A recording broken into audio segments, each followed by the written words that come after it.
KT 롤스터 같은 경우는 대치 구도, 그러니까 포킹 겸 운영이라고 볼 수 있는데요. 대치 구도에서 강한 이즈리얼, 빅토르 같은 챔피언 넣고 쉘을 통해서 운영하고 이러면서 게임 좀 카이팅 구도로 흘러가겠다는 얘기인데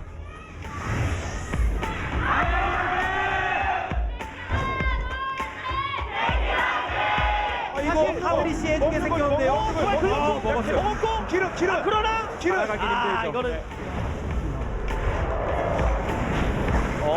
이거 땡기까지 가는데요. 데미지 와요. 이게 데미지 와요. 예. 루블레이브 앨리스 데미지입니다. 드라군이 터지고 있다는 느낌이. 자 이거 와, 이거 만들어보나요? 자 좋아요. 좋겠다. 한방 자 예, 세번까지 네. 오 데려갔어요. 에코 데려갔어요. 아니 계속 싸우면서 이득을 좀 보고 싶지. 네. 자 선타. 근데 이거는 타고 연하긴 한데 쉔고까지 이거 자 서바를 끌고 왔어요. 애플 위험해요. 네. 에코 지금 옵니다. 에코 지금 이제 늦게 와요. 애플 살면 애플 살기만 하면 돼요. 에코 스턴 안 들어갔어요. 네. 자 반대로 점프. pis고 이건 안 돼요. 시공간 무게로 빠져. 자 2대2 이걸 밀 수 있으면 확실히 대박이거든요. 나그네 얼마짜린데 연계가 잘 들어갔어요. 그렇죠. 손해 보면 안 된다는 거예요. 자 싸움 한번 들어야 된다는 거죠. 전투에서 손해 보면 네. 이쪽도 위험해요. 자 그리고 썸팀 단단하고요. 대치하면서 이그나 1.4. 나가긴 힘들고요. 네. 일단. 누가 몰래 킬 에로가 먹어. 네. 이러면 누구든 자연스럽게 드래곤. 네. 진짜 땡겨왔어 이번엔 진짜 땡겨왔어. 다영 네. 성공. 네, 정교정도 있죠. 네, 몇 대 때리다가 그래도 마오카이가 오래 버텨요. 네. 마지막은 정교정 잡았어요. 뒤쪽으로 빠지고. 자, 죽었어요. 고치게 죽었고요. 그러자 썸데이는 안 죽어. 썸데이 안 죽어. 도발 전면. 이거 한방 추격인. 네. 추격으로 비전이도 비틀리전지 하지만 뚫고 가서 한방 더. 죽었네요. 네. 3킬. 이러면 잘건 없네요. 오, 로어. 자, 이걸 그러나 방어력도 붙어 있어서 격타에 자, 여기서 제 이거는 프로즌 일단 시공간 무게를 확인할 텐데 그러면서 빠지고 애플보다 먼저 죽었고요. 토르가 한번 손 한번 뚝뚝 할 때마다 한 병씩 다 빈사 상태돼요. 그쵸. 어느 정도는 그림이 나오나 싶었습니다만. 네. 연계 그냥 때려요. 너무 아파요. 오. 네. 이즈리얼. 그리고 한 번만 긁고 네. 옆에 있는 애까지 다 맞습니다. 반피해. 썸데이 일단 썸데이 그러나 잡으러 전투 끝까지 봐야 됩니다. 네. 애플도 죽었어요. 네. 나머지 4명 4대에서 싸움. 네. 와. 레이저. 나그네가 아니, 나오네. 이게 한 명이라도 좀 잡아야 되는데 잡을 수가 없어요. 네. 참도 안 맞고 이럴 때는 그리고 뒤로 넥서스 1.4 지지.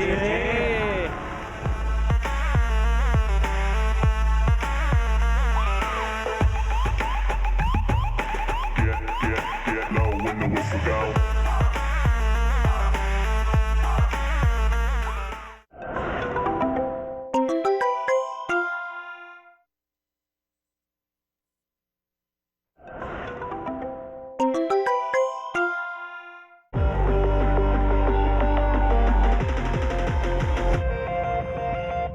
일단 KT 롤스터는 코그모가 어울릴 것 같은 자리에 베인을 넣었습니다. 베인 분명히 요즘 티어가 다시 또 올라가고 있고 베인 픽의 의미는 라인 수합이에요. 라인 수합을 해서 상대 탑솔러를 괴롭히기에 코르키 못지않은 게 베인입니다.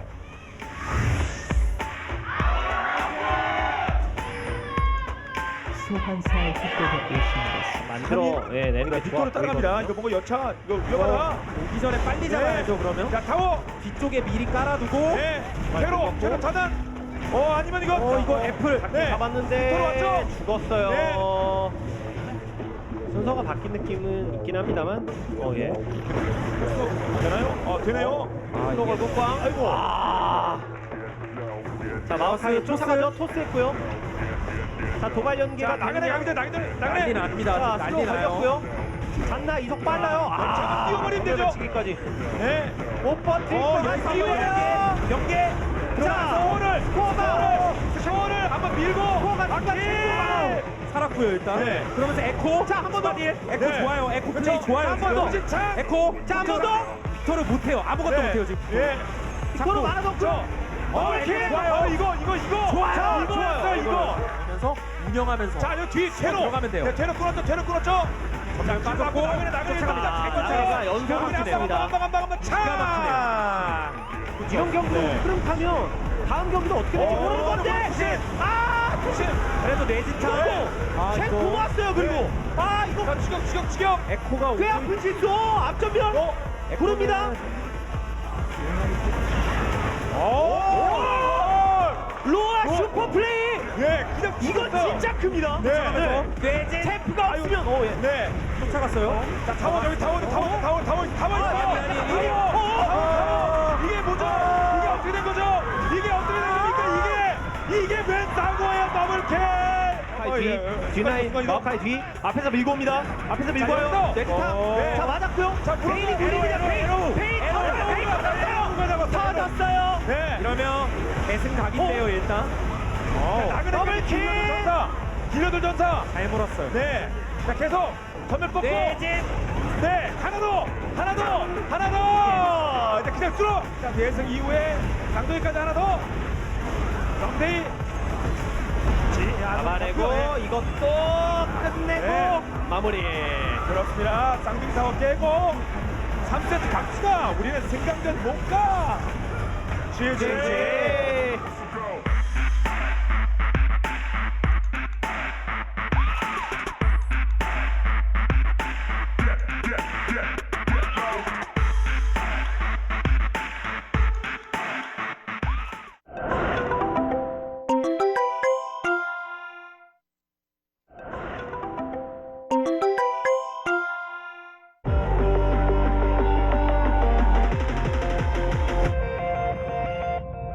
롱주 IM 같은 경우도 한타로 갔을 때 정말 엄청난 위력을 뽐낼 수 있는 조합이고 KT 같은 경우도 전반적인 아래쪽 조합도 그렇고 탑에 리븐이 또 나와서 이게 순간 화력이 진짜 엄청나거든요. 그래서 롱주 쪽이 조금 더 단단하고 운영적으로 풀어갈 여지는 있는데 KT가 공격적으로 운영하기 시작하면 진짜 무서울 것 같아요.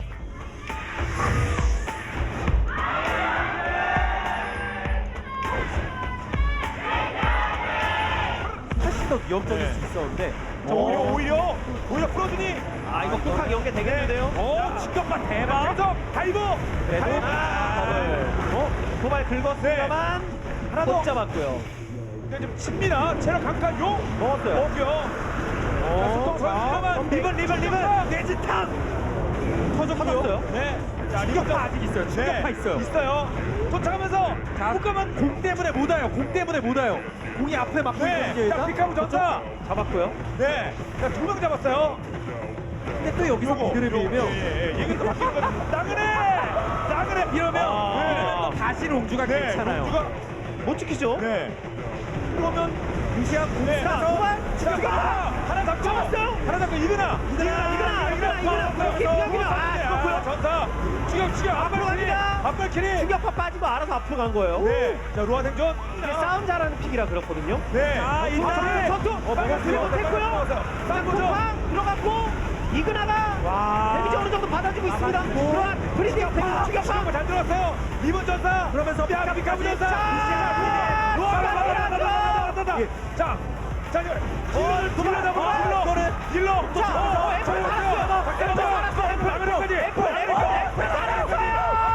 한방 롱주 배치기. 근데 여기서 이거 뺏기면 또 말짱 꽝될 수도 있습니다. 바로 길중지. 리븐 아래쪽 근데 별로 할 거 없죠. 깔끔하게. 자, 저리가. 토스. 네. 일로 와. 주신 이거 KT도 굳이 뭐 삼갔어요. 일단 헬로. 알리스타 탱킹 중. 자. 리븐 위에서 좀 가고 있고요. 리븐 별거 못하죠. 리븐 네. 위험하죠. 브라운 잡 잡긴 잡았고요. 리븐은 위에서 도망 잘 가고 있어요. 예. 리븐 도망 잘 쳤고 이러면 자, 한 명은 5대4. 자 5대4가 됐어요. 근데 이게 알리스타가 아니 누가 포기 안 돼요. 포기 안 돼요. 피카브 잡았는데. 리븐 들어갔어.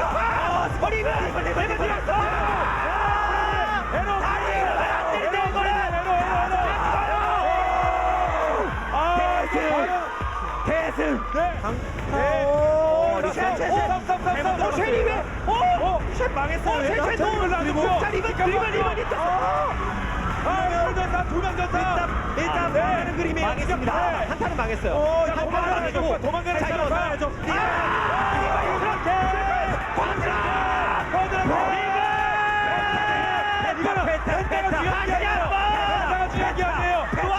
펜타도 펜타 나올 수 있습니다. 충분히 나와요. 그냥 펜타 나왔어요. 적진으로. 네. 그런 거 없다. 우리는 2위 할 거야. 네. 그 안에서 넥서스 문이 열렸습니다.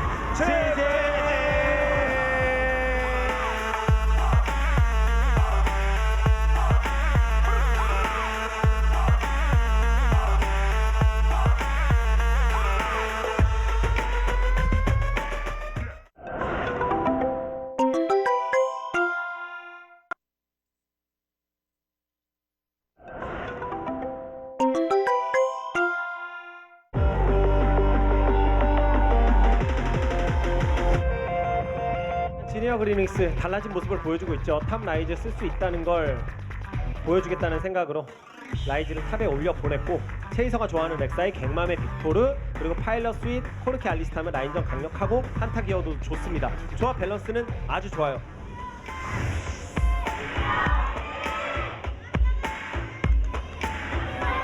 힘만 있기 때문에 넘어올 수 있죠. 네. 왔어요. 네. 자, 옵니다. 자, 1차 도망갔고. 자, 전멸. 걸었고. 라워 잡았고요. 킬. 굉장히 깔끔해요. 네. 자, 오죠. 서로 옵니다. 그리고 한타 세게 한번 한타 싸움. 용. 하나 팀 먹었어요. 지네요. 그리고 리스텍, 그리고 내가 아리스타가 나는 한번 직전이에요. 마크. 네.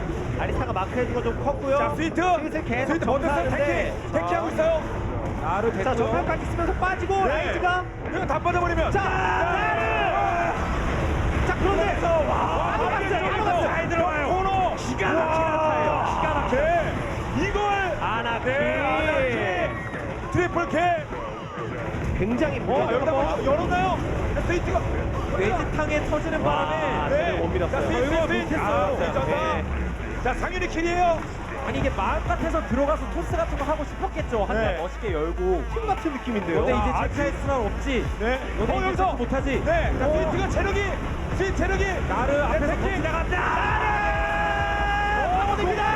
지네요, 녹나요? 라이즈 일단 빠졌고요. 아리스타 죽었고요. 막밀고 들어갔죠. 빅토르 전사. 아나키. 네. 자, 상윤이. 자, 다시 지금 바로. 길막도 있죠. 자, 아지르 길막 준비. 자, 물었어요. 못 물었어요. 못 물었죠. 예, 물려고 했어요. 근데 알리스타 지금 상황에서 이제 할 수 있는 게 없거든요.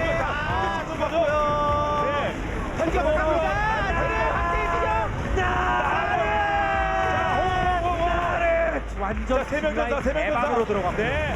갱만. 망했습니다. 반대쪽 아지르. 진짜 잘하는데요, 네. 이 경기. 십자까지 진짜. 폭폭. 아이고, 에이스. 지네어도 분명 실수한 부분이 있었기 때문에 빠른 피드백이 필요할 것 같아요. 네. 자, 스윗을 뭐 잡아도 되고 아니 넥서스만 쳐도 되고요. 아이고, 녹여버리네요. 그리고 넥서스 치즈. Yeah, know when the whistle go.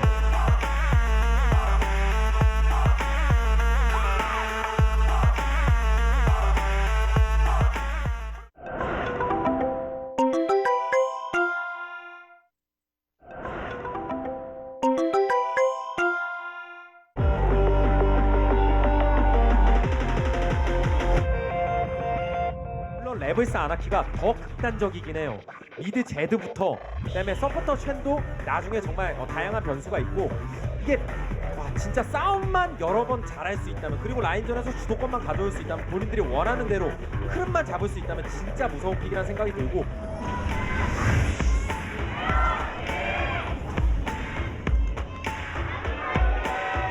그다음에 많이 줄이죠. 네. 3대1. 이거 자, 체이. 이거 위험한데요? 위험한데요. 엄청 위험해요. 자, 그래 죽지는 한 번 더. 죽지만 않으면 쫓아옵니다 일단. 예, 한 번. 앨리스가 전멸 고치 되거든요. 쫓아가다가. 좀. 네, 계속 네. 그렇지. 그렇지. 예. 자, 1.4. 1.4. 체이. 퍼블. 다 장악당해 네. 있거든요 지금. 그리고 다이브. 좋네요. 이거. 자, 헬포죠. 자, 미드건 타워. 누가 상윤이 가면 먼저 놓았고요. 제드 앨리스가 라인은 너무 멀어요. 좋습니다. 익수가 버티는데도 탱커가 탱킹이 안 되죠. 더블킬. 5명이 때리는데요. 앤턴 일단 내고 왔고요. 네. 안 맞았고 그만 잘 버팁니다고요. 탈진. 안 들어갔어요. 백만 먼저죠. 백만은 도망가도 일단 잡히긴 잡혀요. 네. 한 명 됐어. 그리고 아군이 들고 다 죽었어요. 탑에 있어가지고 네. 한 번 더 다이브. 한 번 더 다이브. 체이까지. 둘. 자, 강탑 2차. 이거 먹고 리나를 잡아주면. 그리고 포스. 지금 네 명. 지금 앨리스가 덕전멸이 됐어요. 네. 자, 저 리나. 자, 리나 한 번은 못하라도 두 번은 어렵죠. 갈 데가 없어요. 네. 그래도 이쪽으로 살았어요? 포스. 네. 멋져 플레이. 아딩 투. 예. 요게 그러면서 나를 그죠? 나를 상위만 잡으면 해야죠. 네, 바로 옆으로. 시청해갖고 사망. 히로플라워의 실정도 가지고 안 돼요 지금. 엄청 돌 맞기 맞았어요. 싫어서 전멸 썼는데 전멸 쓰고도 돌을 맞아서 네. 계속 추격합니다. 그렇죠. 한 번 더. 익스까지. 이거는 자, 죽었어요. 넘어갔어요. 근데 좀 데미지가 안 나오긴 하네요. 네. 트레이스 잡겠다. 제드 들어간데 탈진. 쟤는 뭔가 네. 약간 애매해. 체력이 약간 많이 애매해요. 빠졌거든요. 아니 샨도. 마오카이 아니, 이거는 순간이죠. 이거 잠깐만요. 이거 역발언도 네. 될 것 같아요. 아니 근데 전면. 코칭이 아카이. 내려와 네. 있는 상태인데 아카이. 일단 자, 누굴. 네. 자, 벤시아이 벤시 아버지가 어떻고요? 합쳐야죠. 정말 긁었고 트레이스 쪽이에요. 아래이네요. 네, 좁은 데서 빅토르가 역할을 해야죠. 스택 갖다 네. 잡고 자, 추가팀. 제드 제대로 제드가 먹고. 들어가요. 네, 탈진 먹고 탈진. 막 잡았어요. 터뜨리고 자, 그리고 빠져나가고 아, 위로 빠져나가는데 위로 하지만 있죠. 실패 체력 관리가 안 좋아요. 사형 선고도 빗나가는 상황까지 좀 네, 그렇죠. 자, 리나를 한번 그러니까. 자, 나르까지. 와드에 타고 일단 네. 위치 날 맞추고 엘리트 잡으면 그러면서 그러면 투 꺼져. 자, 아나키 잠깐 왔어요. 대기. 왔어요. 자, 자, 버스 위쪽 버스 마무리가 아직 안 됐어요. 마무리 안 됐어요. 죽었어요. 아, 이거 최악인데요. 최악의 안타예요, 이거. 아이고, 미키. 완전 망했어, 이 안타. 망했어요. 제드. 아니, 아니. 끝났습니다. 그냥 때려요. 끝났어요. 아나키 이대요. 그냥 때려버리면 지려. 제드.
Today's matchup.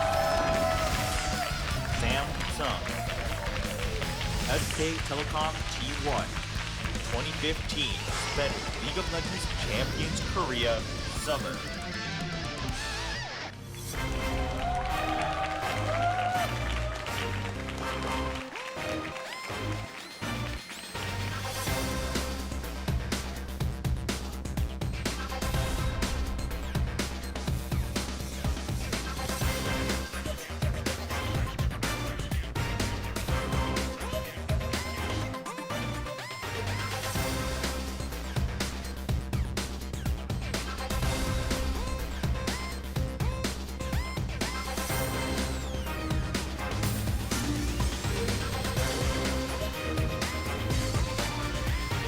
Hello and welcome to another day of Champions Summer here on OGN. I am Monte Cristo and joining me today is Papa Smithy. We've got one best of 3 for you. That means absolutely nothing. It is SK Telecom T1 versus Samsung. SK Telecom is guaranteed first place in the season. They're guaranteed into the finals. They're guaranteed into the World Championship. Samsung is guaranteed not to be into the playoffs. So that means we have some interesting rosters today. Interesting is deceptive, Monte Cristo. The likes of EasyHoon and Tom will be playing. That's probably expected. We already mentioned it the last time when we saw SKT lead with both EasyHoon and Tom that might be time to hide FLICKR and Beggy and just not show your best strategies. But the buck doesn't stop there. It really doesn't, because even though Samsung in the Challenger League has been running their old mid laner Bliss as a jungler, this will be his first game in Champions in that position. So Eve is out, Bliss is in the jungle for Samsung. Let's see how this goes. I mean, of all the adjustments, I didn't think Eve was one of their big problems. Right up there with Crown and Fury is one of the stronger members of this team, but they're trying something different. You look at this roster, technically, Crown, Bliss, and Ace, 3 mid laners on the roster. You talked about the fact that it doesn't have implications for this season. It certainly has implications for the roster coming into next year. I think Samsung will not go forward with all 3 of these players. Yeah, I think it's a good time to experiment, obviously. We saw Tom play in the last match for SK Telecom. He didn't play in Game 2 after he went a little bit too Tom, and by that I mean... Too ham. Yeah, he goes really ham. He likes to fight all the time. He likes to take big risks by invading the enemy jungle. Wasn't really the greatest game from him, had some pretty big oopsie moments, but he's developing as a player. And meanwhile, EasyHoon played a couple of games on Victor. Looked solid, not as good as FLICKR on that champion. He did EasyHoon things, right? He did. And they had Bang on Vayne too, so it's a time where Bang can actually carry more with some of these hyper carry champions when EasyHoon is in the roster. So it's interesting to see them experiment with that dynamic as well. So you let off with the fact that, you know, there's not a lot on the line for this series. You have to say, though, Tom, this aggressive invading jungler versus a debuting jungler in Bliss on a role swap, that's a mouth-watering matchup, because, you know, if Tom's going to go ham against these regular jungles, what is he going to do against Bliss, who, don't worry, OGN Legion, has been playing plenty of AP jungle Fizz in solo queue? Because, of course, it's Bliss, right? Yes, it is Bliss, and for those of you who don't know, Bliss was touted as a one-trick Fizz pony when he was a mid laner. When it was a mid laner, and when he was in Challenger. Taking a look at our rankings right now, SK Telecom T1 on top. It is impossible to move them from that position right now. And of course, KT, CJ, Ku, Najin in the top 5 playoff positions right now with Jin Air's 0-2 loss yesterday to Anarchy. They will be out of playoffs. So now we take a look at today's match. Samsung with Bliss Jungle versus SK Telecom with Tom Jungle. Truly a jungle matchup for the ages today. They were taking side bets on what the starting jungle matchup would be. No one was taking in any money at all, Monte Cristo. Yeah, no one whatsoever. So let's take a look at our teams, introduce them. And on this side of the studio, it will be Samsung. And Luna will also be playing today. He has been playing in most of their matches recently. Sadly denying the chance for Wraith, better known as Casper, the previous SKTT1 support many, many moons ago, the chance to face his old team. Yeah, and it has to be mentioned, too, that the last time we saw Samsung versus SK Telecom, Samsung won a game. They were one of the few teams to take a game off of SKT this season. EasyHoon was playing in that game. Crown played Fizz mid and then killed EasyHoon's Cassiopeia 3 times in lane. So they actually did quite well. Fizz is now a flex pick, I guess, for Samsung, whether it's mid, top, or in the jungle. This is the part where if you're SKT, you throw out the old playbook, you see Bliss in the jungle, you just ban that damn Fizz. You do not want to deal with it from a multiple 3-way flex pick. Yeah, very annoying. And of course, we see Bliss. This was his champion pool from spring, so not very applicable right now. Trying to run that mid Jarvan at times. I'm not going to listen to you. This is his jungle. That's as far as I know. The Vlad jungle clearly going to be a really big pick. Crown, he's mostly been defaulting to the control mages. One patch 5.14. Will we see something different from Samsung? Because Monte Cristo, if this team does one thing, it's come up with a new strategy and implement it pretty well. It's one of the things they did against SKT to pick up that win many moons ago. So we're hoping maybe something new from Samsung, at least from the Bliss in the jungle. They're trying things. Yeah, they are. And in the mid lane, we have a big champion pool crossover. Azir and Victor very heavily favored by both Crown and Easy Hoon. Fury there, playing a lot of Kog'Maw recently. They like to have him be that hyper carry. And of course, Luna rounding out. Still no more Bard. Saw it early in the season, but that champion has fallen out of favor when we have so many other strong junglers in the current meta. Bard really doesn't have a place. He's worse at engaging than champions like Annie or Alistair, and he just doesn't provide the appeal of something like Janna or the pick potential of Thresh. He doesn't really do anything that works well when we consider it in comparison to other popular supports. I just don't think he's as flexible as some of these other choices like Thresh. You know, for all his engage prowess, has disengage tools. Someone like Alistair has the heal in lane. So there's a lot of flexibilities. Bard, he does one thing well, but otherwise, just not a big hit. That's right. Well, SK Telecom T1 is on the other side of the arena. Marin, Tom, Easy Hoon, Bang, and Wolf, the lineup for today. I'm excited to see. I really like watching Tom play. He's a very interesting player. He's fun to watch, even though he is rather flawed at the current time, especially when we consider him in contrast to Bengi, just much more vision-oriented with his body rather than wards, and a constant and voracious need to fight the enemy jungler at all possible times. He just makes those unforced mistakes. You know, if he was a tennis player, the unforced error mark would be very high just because he tries to make a lot of things happen, even though he's playing with a team with strong lanes, with a lot of tools to play around, which is what Bengi does so well, being a tool of the likes of Marin and FLICKR. Tom tries to be the hero, and maybe he's just not the hero that SK Telecom needs. Yeah. Quite possibly, he's still a very new player, a rookie this year. So he certainly has a long way to go. He can develop much more than he has right now. Take a look, playing that Echo in his last game. Did a little bit too hard on stealing a red buff at one point and paid for it. And Easy Hoon, very interestingly, after that last series, has jumped up to number 2 in gold per minute in this league behind FLICKR at 405. So certainly still doing very well when it comes to farming and keeping his item count very high. He may not have put on the same pressure as FLICKR's Victor, but he still made it work, was there in the team fights, delivered in that aspect. And look, he's still a top mid laner. There's a reason they were being so interchangeable between FLICKR and Easy Hoon in a slightly different meta back last season. FLICKR's still their A mid laner, but you bring in Easy Hoon, you don't get quite the same pressure. He's a bit more of a safe mindset player, just like Bang, although it was great to see Bang adjusting to Easy Hoon and playing much more aggressively on the Vayne than we'd seen previously, even on that same champion. Yeah, and it's fun to see Bang put in a more playmaking position when FLICKR is not in this roster. But I have to question SK Telecom. They really haven't been focusing on the Kog'Maw as much as a lot of the other successful pro teams right now. They don't have to, of course. They don't have a meaningful match until the end of August when we have our finals.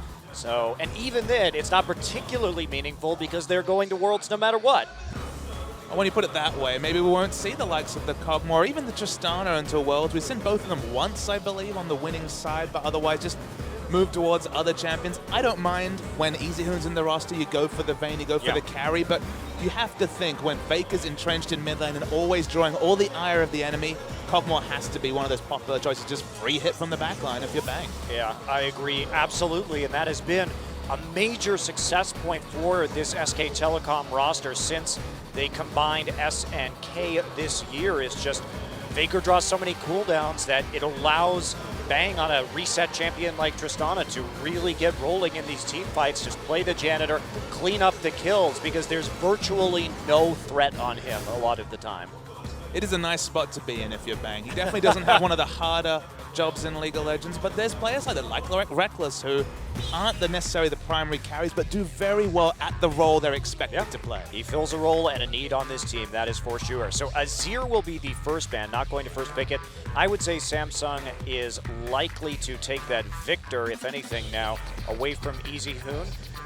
Italy also the ban against Tom. We've seen that previously when he comes onto the field. He's such a mechanical player. When we talk about the difference between Bengi and Tom, Bengi nowhere near the mechanical prowess of a player like Tom, who can really outplay you in a skirmish. And you can tell that they've also banned the Elite, so already 2 respect jungle bans against Tom. That's super surprising to see. This guy can obviously play an excellent Gragas. Maybe Gragas will loom as a first pick, but not surprising to see the Elite ban. What's your take on this Ryze, though? We did see one Ryze pick yesterday. We saw a lot of Ryze bans. To me, the trade-off is a bit like Sejuani. Sejuani was super powerful towards the late game, but her numbers were high enough that it justified babying her through a kind of weak early jungling phase. Ryze certainly took over the game at 28 minutes, but now with all the damage nerfs, is the trade-off there? Because to me, the answer is no.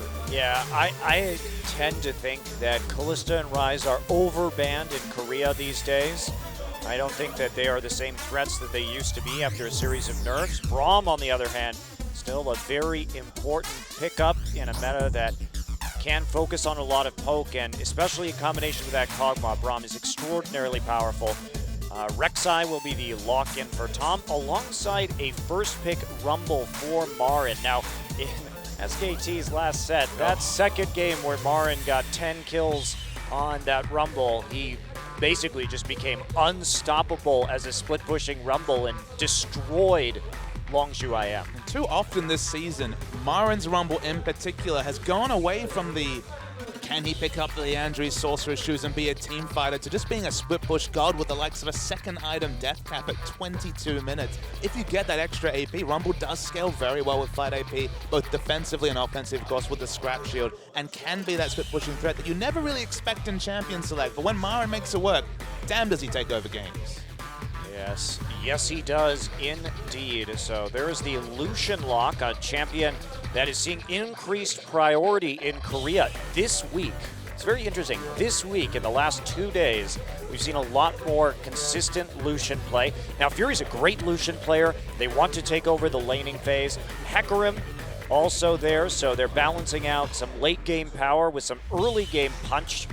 Lucian for the laning phase, Hecarim going to scale into relevance a bit later, but having the Braum-Lucian combo is pretty devastating for proccing that concussive blow. I do expect the Vayne that was flashed by Easyhoon to loom as the potential AD carry pick. When you have Easyhoon in the team, who's going to play more of those controlled defensive mages. With Bang just stepping up on this champion, you already have Rumble that can create effective zones. I think the Vayne's a great choice, and Vayne Alice is a very strong laning duo, so potentially going to be the lock-in for SKT. It is. So again, another Vayne pick for Bang. Carry pants are on. Yeah, moving away from that Corki. But if you have to start playing professionally with Bang on some more hyper carries, now's the time to do it, because there's really no risk when it comes to your placing in this tournament, your performance. This is the time for Bang to get very comfortable on stage with a champion like Vayne and get his teammates used to protecting him in a team fight. Yeah, because SKT knows how to play with solo lane threats, but this version of SKT, i.e.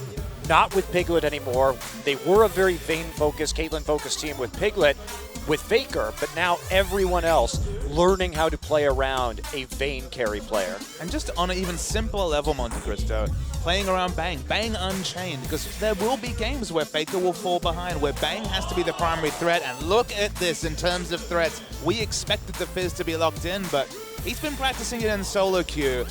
Look, it still could be Fizz top and Hecarim jungle, but let's be real, it's probably going to be the Fizz jungle from Bliss.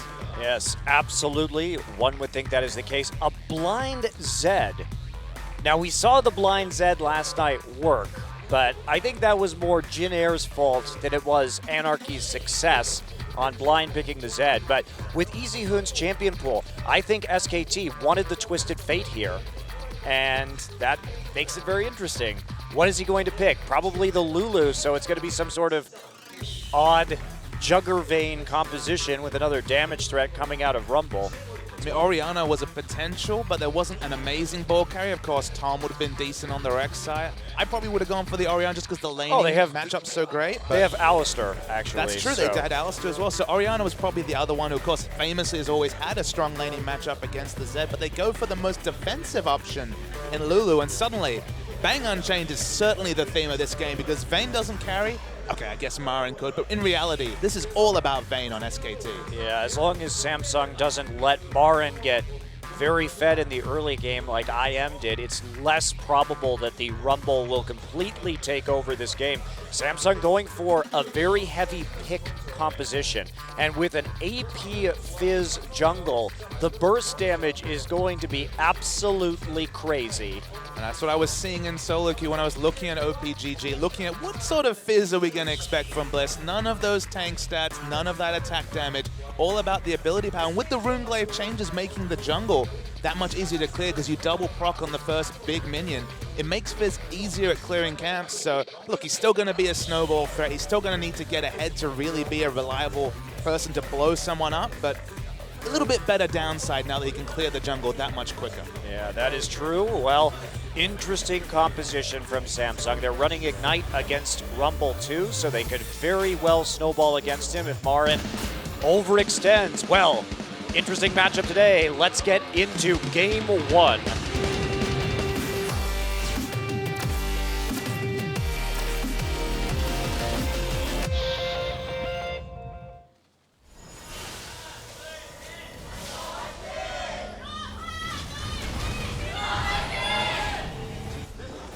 Welcome to game one, SK Telecom versus Samsung. The last time these two teams faced off, Samsung managed to get a game win in the best of three, somewhat surprisingly. Now they've picked 4 champions who are going to build damage. We're expecting Trinity Force from the Hecarim. Fizz is going to be building AP. Zed and Lucian, you know, they speak for themselves. So 4 damage threats against potentially 1, maybe even 1.5 if they really shut down Marin. So Samsung, I love the aggressive streak they picked up, and no surprise that Fizz is back with Bliss. Yeah, no surprise. Well, see what Bliss can do here. He's got to have some effective ganks early. Can they get the Hecarim rolling? Can they get the Zed rolling in this game? Could be a very interesting 1-3-1 split here with Hecarim and Zed in the side lanes. Although Fizz not going to be particularly useful in a siege situation. He has to be able to roam into the side lanes and get the picks. So SKT going to be playing against an unusual composition, to say the least. Question that you posed on Twitter that might be answered this game. First time we're seeing not quite a Juggernaut, but certainly this defensive Lulu mid. Will this be the debut in Champions of the AP item? You know, usually thought of as a support item, but the Zeke's, I believe, Harbinger. Harbinger that honestly could actually work really well when you know, you make Vayne your conduit, give her 50% crit chance, and suddenly damage is going to be real. And also, not to mention that it gives armor, which is going to be a valuable stat for Lulu too, with that Glacial Shroud in the lane against Zed. So I think there's a very real chance we could see that item here, especially when you also consider the 20% AP, which is better for the Kog'Maw than it is for necessarily the Vayne, but with Lulu having that, because you're going to be able to run through one round of cooldowns, one rotation of cooldowns, your abilities within that 6-second time frame, you could really just boost your heal, boost your Whimsy, boost your wild growth. It does loom as a very exciting option just to see if it does accelerate these protect the AD Caragons. As you mentioned, most ideal with the Kog'Maw, but still very applicable here, especially with the build path like you mentioned. So we'll wait to see. That's going to be definitely a second or third or fourth item choice. That's going to be later down in the game, as we're left with what's going to be a fairly isolated mid lane between Lulu and Zed, which painful for Zed early, but of course will eventually present quite the kill threat across the map. And there's no one really to split push against him, Monte Cristo, because Rumble's certainly not an ideal champion. He's not the super tanky threat that can really deal with Zed in a 1v1 in the side lane. Yeah, he's going to have to get ahead, and then he's going to have to complete that Zhonya's before he can really do anything. He's going to be doing that quite early. Look at Marin. Amp Tome into Cloth Armor after a jungle follow. Wolf already down in the lane in this lane swap. But I liked the AP Fizz pick here when we consider the fact that everyone else is an AD threat. So they've actually balanced out their composition to a certain degree by having a very heavy AP damage jungle. Look, it's weird for your comfort to be a champion like Fizz when you're now in the jungle role, but that's precisely what it is for Blitz. Crown, they're going to look to get onto him. Tom won't use his flash, of course, too close to the turret, but Crown feeling the pressure already from Tom. Yeah, taking a good bit of chunk damage. Interesting to me that EasyHoon has taken Ignite. That EasyHoon has taken Ignite here in this lane and had Wolf with the exhaust instead. So he will have to be extra careful, even though he has that wild growth against the Zed in the laning phase. Tom's not done with the ganking. Fury and Luna, they're quite extended, and Wolf with the flash. And there's the headbutt backwards right into Mar, and he's roasting Fury right away. There's the 2 summoners from Fury, but that is going to be first blood for Tom coming into that lane. Just surprising that Samsung were willing to play so far down the lane. They already saw the gank in mid. They saw that Tom cheated down the bot. And this is Alistair we're talking about. Flash pulverize is always a huge threat. And Rumble's early base damage. That's just poor control of the lane by Samsung. That's a bit of an overextension there for sure. And Bliss was so low. And this is interesting too, because I wonder how much Tom knows about the AP Jungle Fizz right now, because on that full clear, we saw Bliss just surprisingly low after that. So that timing, he probably knew that there was no way for Fizz to respond to that gank. And look, I want to give Tom all the credit in the world, but we've watched this guy jungle. He was going to be aggressive, whether it was Jungle Fizz or Jungle Rek'Sai or a Gragas coming through from Samsung. So not willing to give him complete credit. If it was Bengi, I would definitely be like, very smart control jungling from Bengi. But Tom, the aggression pays off because he at least understood it was always going to be a jungle mismatch. Fizz was never going to be super sustained in the jungle, especially compared to Rek'Sai, who has all that native sustain from the burrowed abilities. Yeah, well, Fizz getting a pretty hefty creep advantage after that 31-14 at a very short 5 minutes and 45 seconds into this game to pick up some of the lane farm. So now Wolf going to discover that there is, in fact, a ward there. So his punishment over the Hecarim. And, you know, Bob, but we've talked about that we don't really like Hecarim in the current meta, and this is one of the reasons why. You can easily pick on him in these kind of situations. Sure, he has Ignite, but he just doesn't have any kill pressure right now. If we look at Marn, already has that arm guard, and Kuve just sitting there with a flask. So the dive threat is very, very prevalent from SK Telecom, but a smart ward will stave that off, at least for the time being.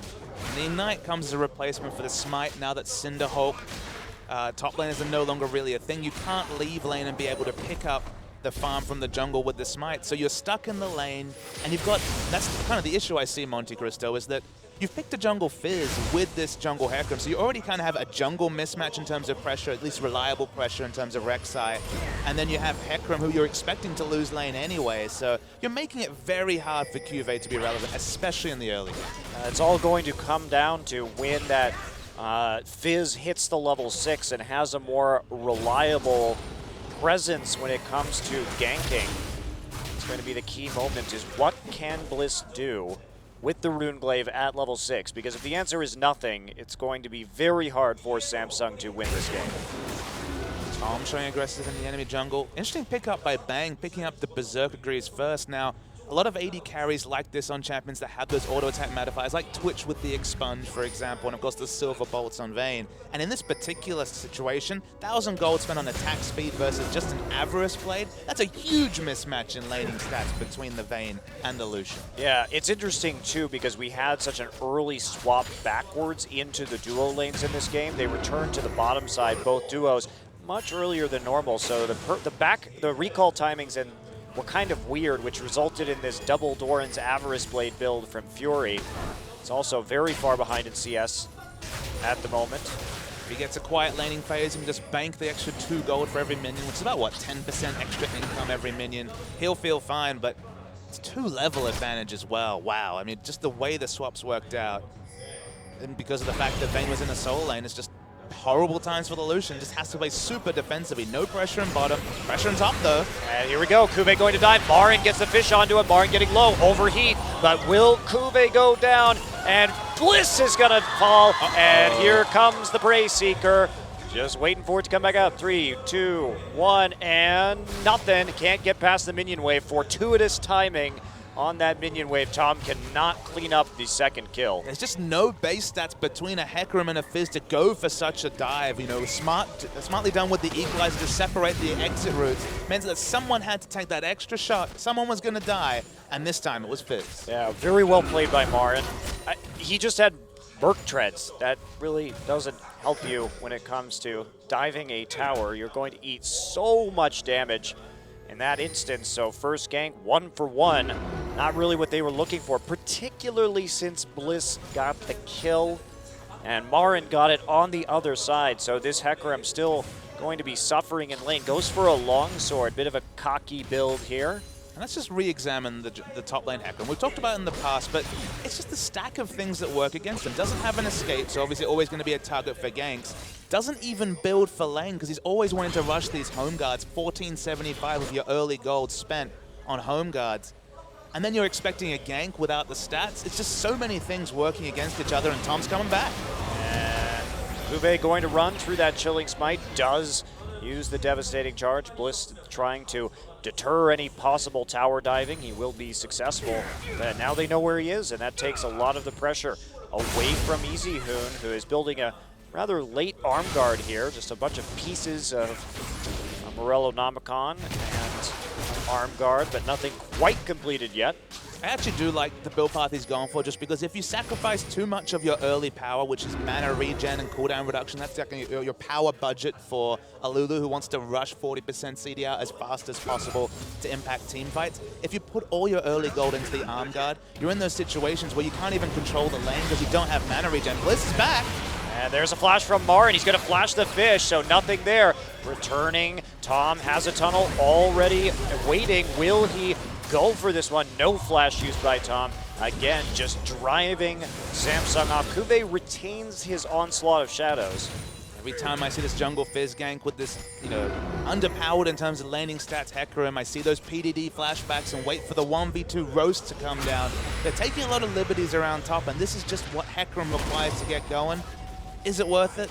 Both of us, I think, comfortably say, just not right now at the present point, with no longer the Cinderhawk allowing some flexibility in your players, Hecarim. Well, where do you gank, though, if you're Samsung? You're dealing with a Lulu, who has that wild growth, extremely difficult to kill, even for a Zed, and this situation going on in top where Tom is just there to turn it around every time. Now, they got the ult, they got the flash from Marin, so it was a minor victory. Now they're trying to go all in onto Bang. Wolf going to just back off, body block for any possible follow-up onto Bang. Lets you know a lot about this particular matchup between the AD carriers, that with an Avarice Blade, okay, a second Doran for laning, but with just an Avarice Blade, comfortably winning a trade against the Vayne. That's not something that Bang would have expected. Well, I think this is the reason why we're seeing so much more Lucian in the past week or two in Korea. People have realized that if you want to play pretty much anything but Kog'Maw, you're going to have a pretty favorable matchup when we talk about Vayne or Sivir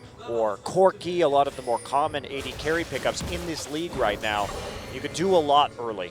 Yeah, Lucian, very good matchup against Corki, decent matchup against Sivir, but specifically against the Vayne.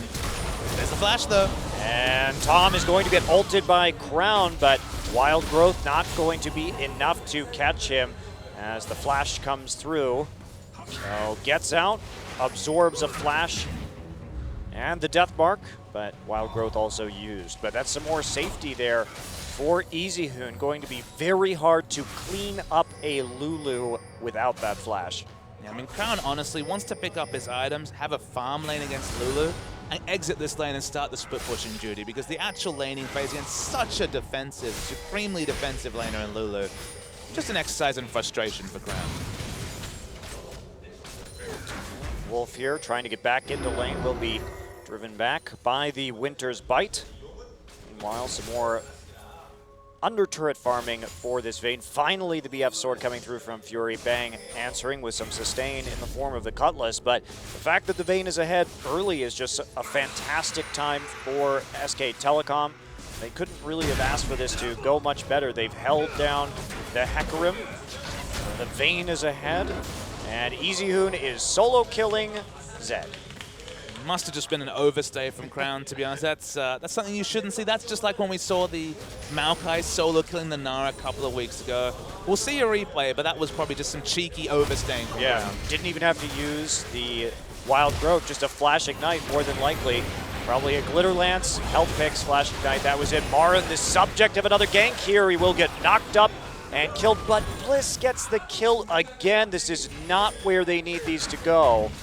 You say that, but it's a snowball jungle. I agree that the Hecarim will be a more priority, but can they make something around the Fizz now being a threat if he's the one that's sitting in an unwatered brush and having instant kill pressure on Bang? That's the question that we'll have to wait and see, because once again we see a huge investment of time in top. It's the world's freest dragon for SK Telecom. Yeah, Bliss just sticking around up in that lane to push the turret. Crown now back. Love to see a replay over what happened in that mid lane, but I imagine it went pretty much like we expected. Marin actually just teleports into the top side. He doesn't have Equalizer. What a questionable decision there by Marin. That was just dumb. I don't know what he thought was going to happen right there after his TP. His tower was at full health too. It was probably not going to die on that wave. And look, there's Q-Face kill, right on cue. Well, got it in the end.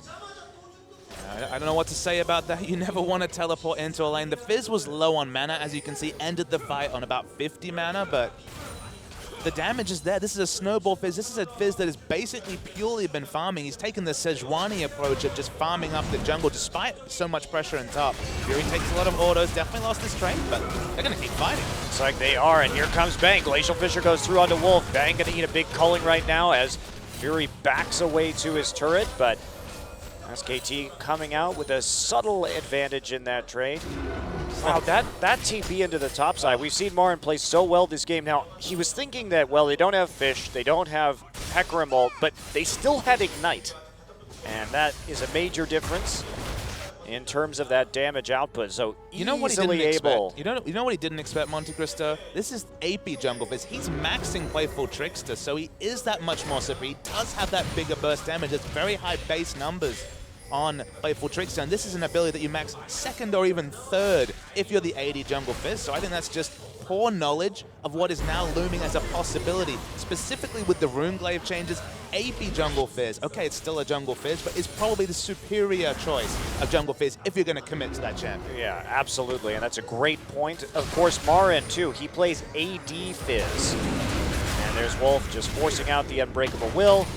A bit of trading from Bang as he moves forward. But since Marin plays AD Fizz, he may not also fully understand, like you're saying, the burst of an AP Fizz, a little bit outside of his own wheelhouse when it comes to playing that champion. At this point, Bliss is basically playing Fizz as he used to. It just doesn't have to deal with having to push up a lane. He's showing up and ganking whenever his ult's off cooldown on a very short cooldown, even at level 1, around 60 to 70 seconds, I believe. So he's just having a free time. He's unshackled from all the requirements of just staying in lane and clearing waves.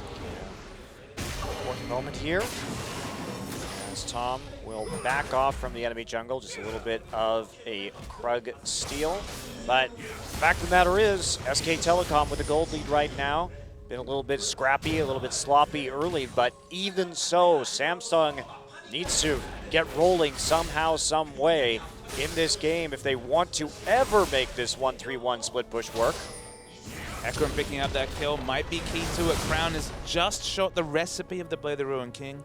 Again, not enjoying the laning phase in mid. I guess they want to rotate Fury into the mid lane to clear waves against the Lulu, but taking a turret in one of the outer lanes, maybe just bringing Fizz back to top, ganking the Rumble again, and pushing down a turret to allow that lane rotation. Maybe that is what needs to happen in perhaps the next 5 minutes for Samsung. Well, that's probably why Tom is busy hanging around the top side right now, getting some more wards down. They want to keep Marin safe, and here we go. Fury getting low, another culling coming through. Glacial Fissure already used. Bang. He's gonna maybe get stunned right here. Got to be a little bit careful. Gets pushed back by the Condemn. Here comes Bliss, but he will be seen by that ward in the Tri-Brush. So a lot of skirmishing in this bottom lane. Definitely a lot of scrapping. This is a lane that gets better and better for Vayne. Once she gets more attack speed, it's so much cleaner to just tumble past the Q trades that Lucian is really reliably able to hit in the early game. Because you max Silver Bolts first, you don't have tumble. on a super short cooldown, but you get to level 13, have 5 points in both, and suddenly Fury just can't match the damage being put out from Bang, especially without the Infinity Edge. Backing off right here, and he has no sustain either in this lane. Tom is there, and they want this turret. Looks like they are going to get it in the end. Samsung waves the white flag and retreats from their tower. And one thing we were talking about yesterday that's interesting is the slight Vayne or buffs actually in this patch 5.14, where now her tumble cooldown starts when she releases the projectile as opposed to when it hits.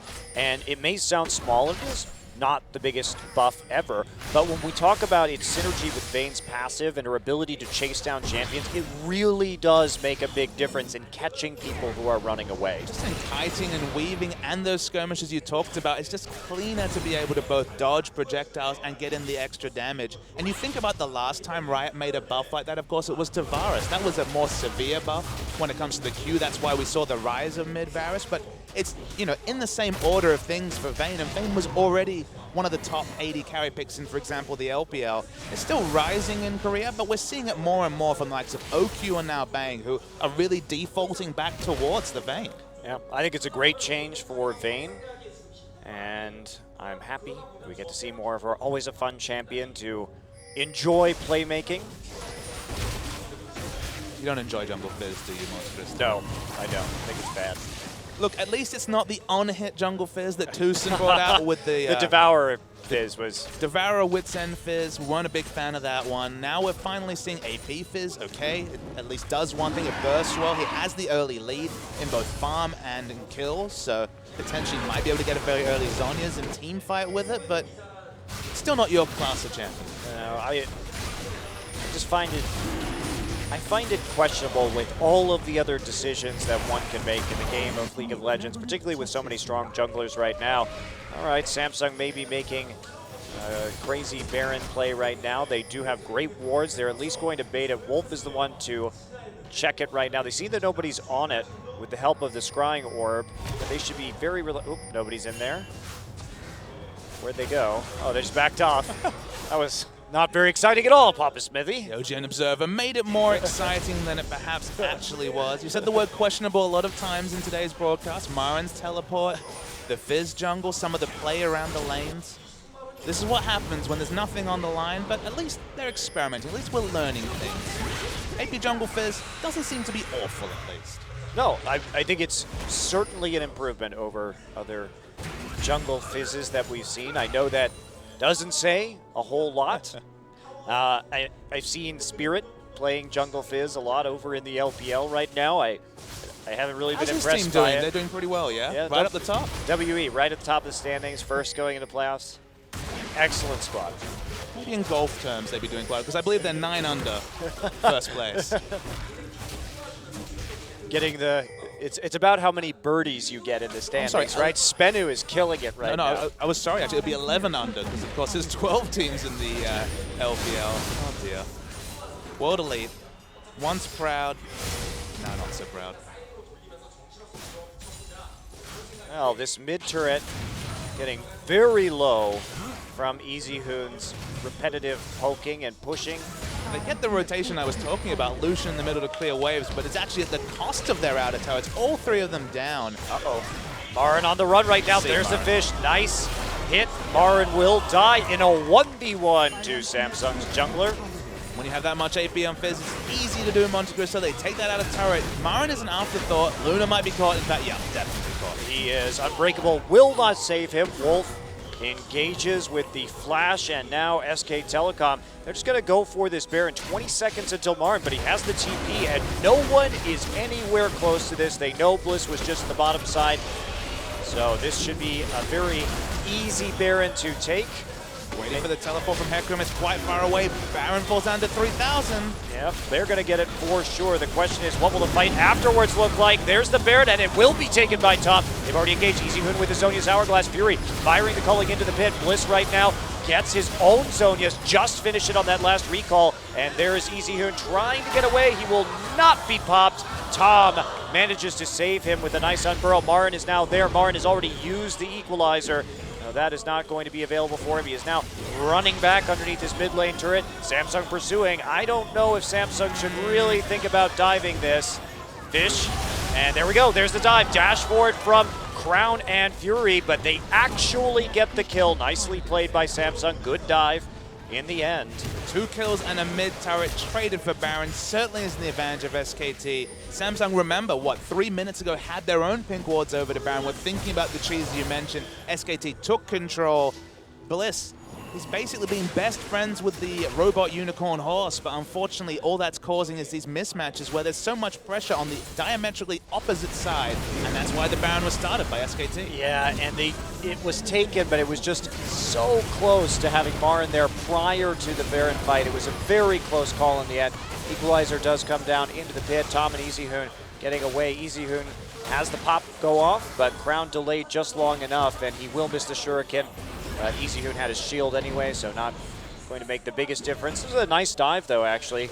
Wolf just gets the minion wave with the headbutt.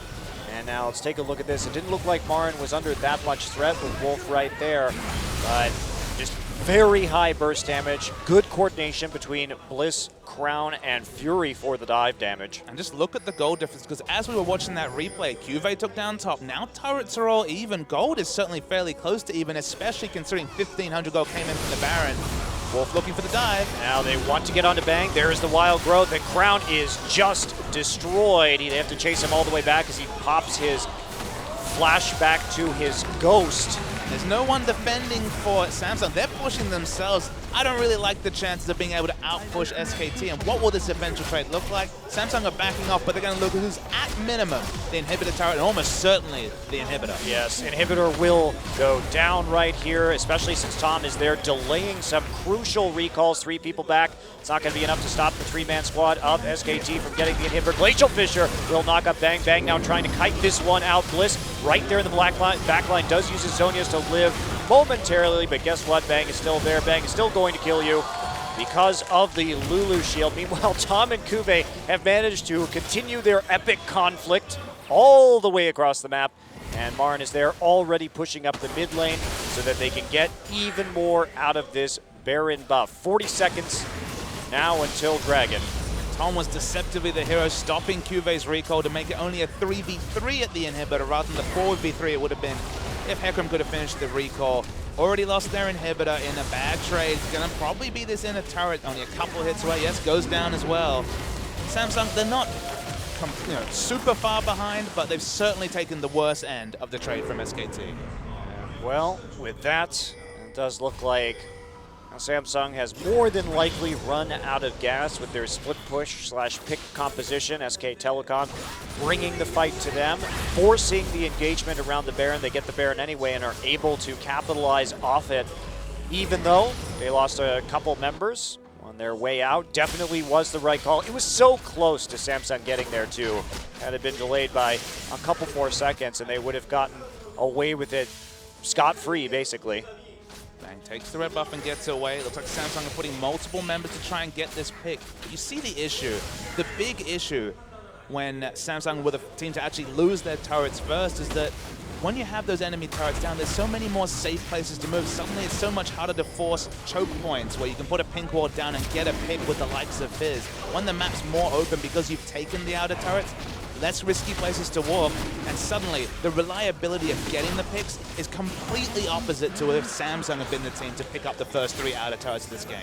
Yeah, it's that map pressure definitely does change quite a bit. Fish looks like it missed onto Lulu in the top side. Yes, it did. And Easyhoon doesn't even care about the Jungle Fizz right now. He is on a mission to kill this horse. He's going to be just as fast as that Hecarim, but he will back off.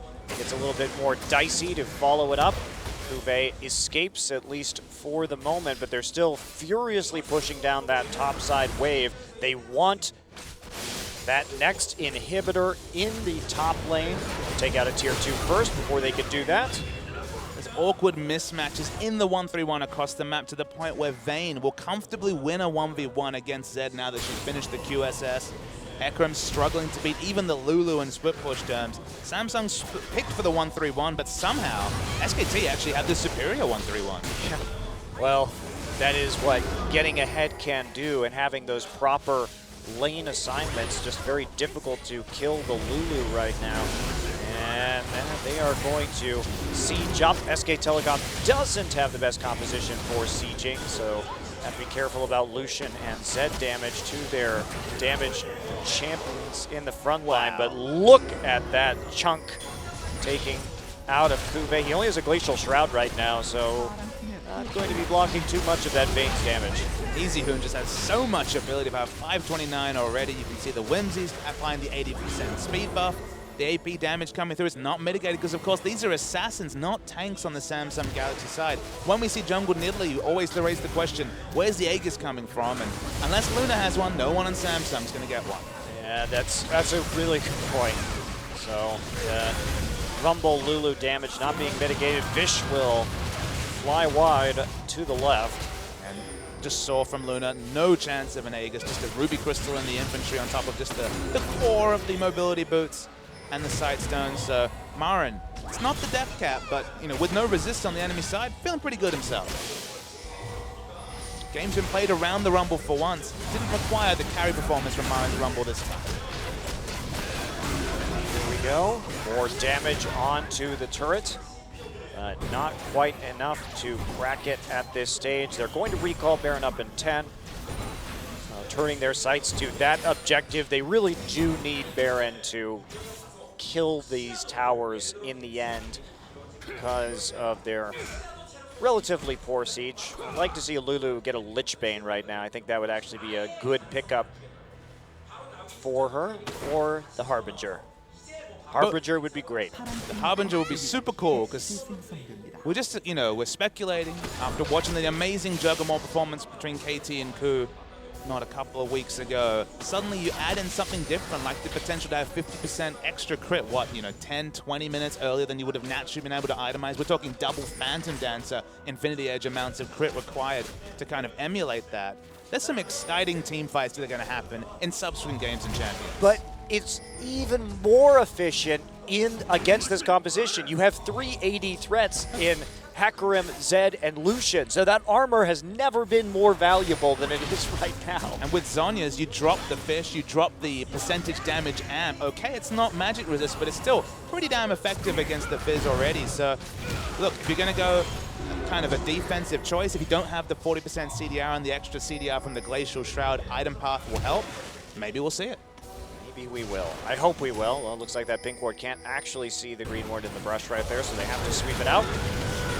And now Bang with a big shield on him will be pursuing this Zed, who is trying to flee, but you're probably not going to escape that Bane. Meanwhile, Wild Growth actually used on a Tom right now. That means it's not available for Bang. Bang just going to have to kite this one out. He will do that successfully, as Hecarim is the first to fall in this team fight. Now we see the Whimsy pursuit, and with that passive, Bane is so quick with the Whimsy, but they will not push it any further. They're just going to go and do the Baron. Honestly, things couldn't have gone much better for Samsung. They separated threats. Bang was canceling auto attacks throughout the fight just because people were weaving in and out, but still, Samsung couldn't find the pick they so desperately need on either Easy Hoon or Bang. And there's no one around to pressure this Baron. First Baron really opened up the game for SKT. Second one probably going to put the death knell for Samsung. Probably just one more push coming in, as you note, and that should be about it for this one. Taking a look at that fight again. Just watch Bang, because of course Bang is the MVP, tries to initiate, does have Lulu in her pocket, so can be aggressive, but there's just no threats because everyone's so slippery on the side of Samsung, but they'll eventually get the pick SKT and get the objective anyway. Yeah, there's the equalizer going down on 2 members, and this was just great team fighting. First off, we see Bang not overcommit to the Zed kill, just go back after you chunk him out because he's no longer a threat. Rejoin your team and just kite it out, get their front line, because without that front line, Zed cannot do anything. You can just definitely see the Vayne mechanics from Bang. It's not quite the Vayne we saw the last series when we saw Bang pull out this champion. Again, he's not the sort of person who makes those OQ moments like OQ. Look, OQ would probably have played that engage very differently, but might have died, whereas Bang shows that little bit of extra restraint to never over-chase, despite all the chasing in the kit and that Lulu provides in this comp. Yeah, really much more trusting, I think, in his front line than OQ is over on Najin. realizing that his teammates will help him out in that regard, and he doesn't have to get all of those upfront kills to make it work.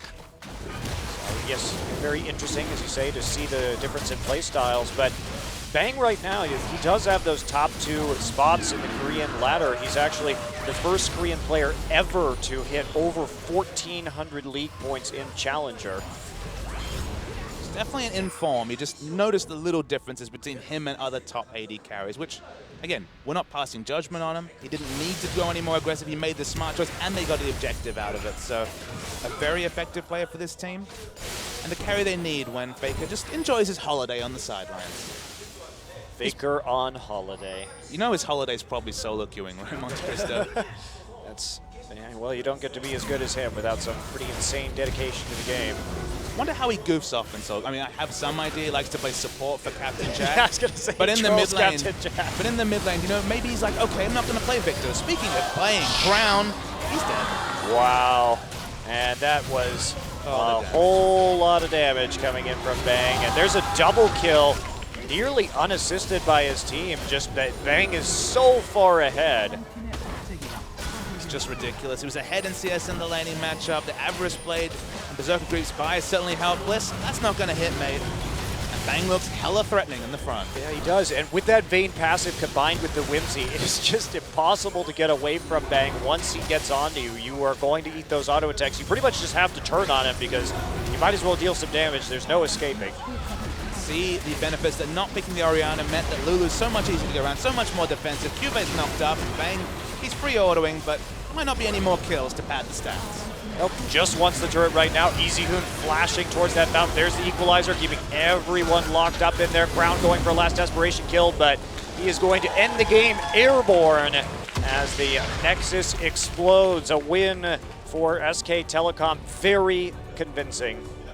And look, Bliss comes into the lineup, he plays Fizz. That's what he would have done if he was in the mid lane, let's be real. But he was in the jungle this time. He played fine, he got a lot of AP. It's just the strategic choices you have to make when you put a carry in the jungle is reminiscent of when Spirit was playing jungle Riven and trying to split push. That's just not what the role's about. That's why someone like Benji succeeds so well with the vision game. You put the carry pants on, sometimes it'll work, but against a top team, just so hard. Well, it's just so unreliable too. We see Chaser, when he makes plays for Jenner, he does it and he can win games, but it requires very specific champions not to be banned out, like Italy, and it requires them to give up a lot of farm for simply a less reliable way of winning. And look, Nidalee's not Fizz. Nidalee's not about picks necessarily. She's more about pressure. She applies a lot of pressure in a siege as well. She has the heal for attack speed to actually take down turrets.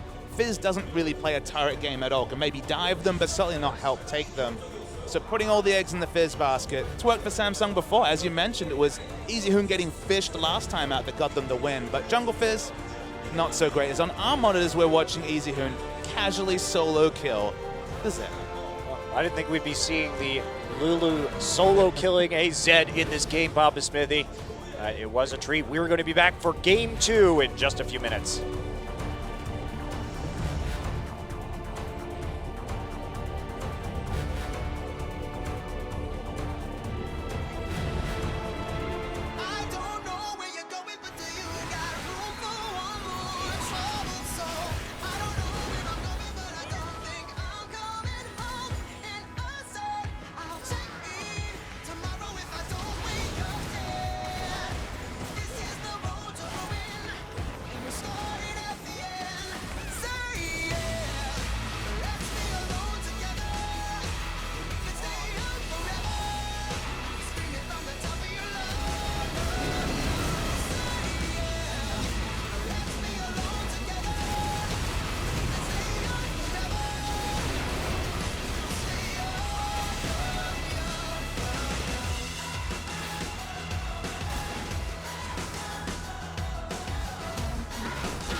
Welcome back to Champion Summer and the Hoon. Easy Hoon, easy life.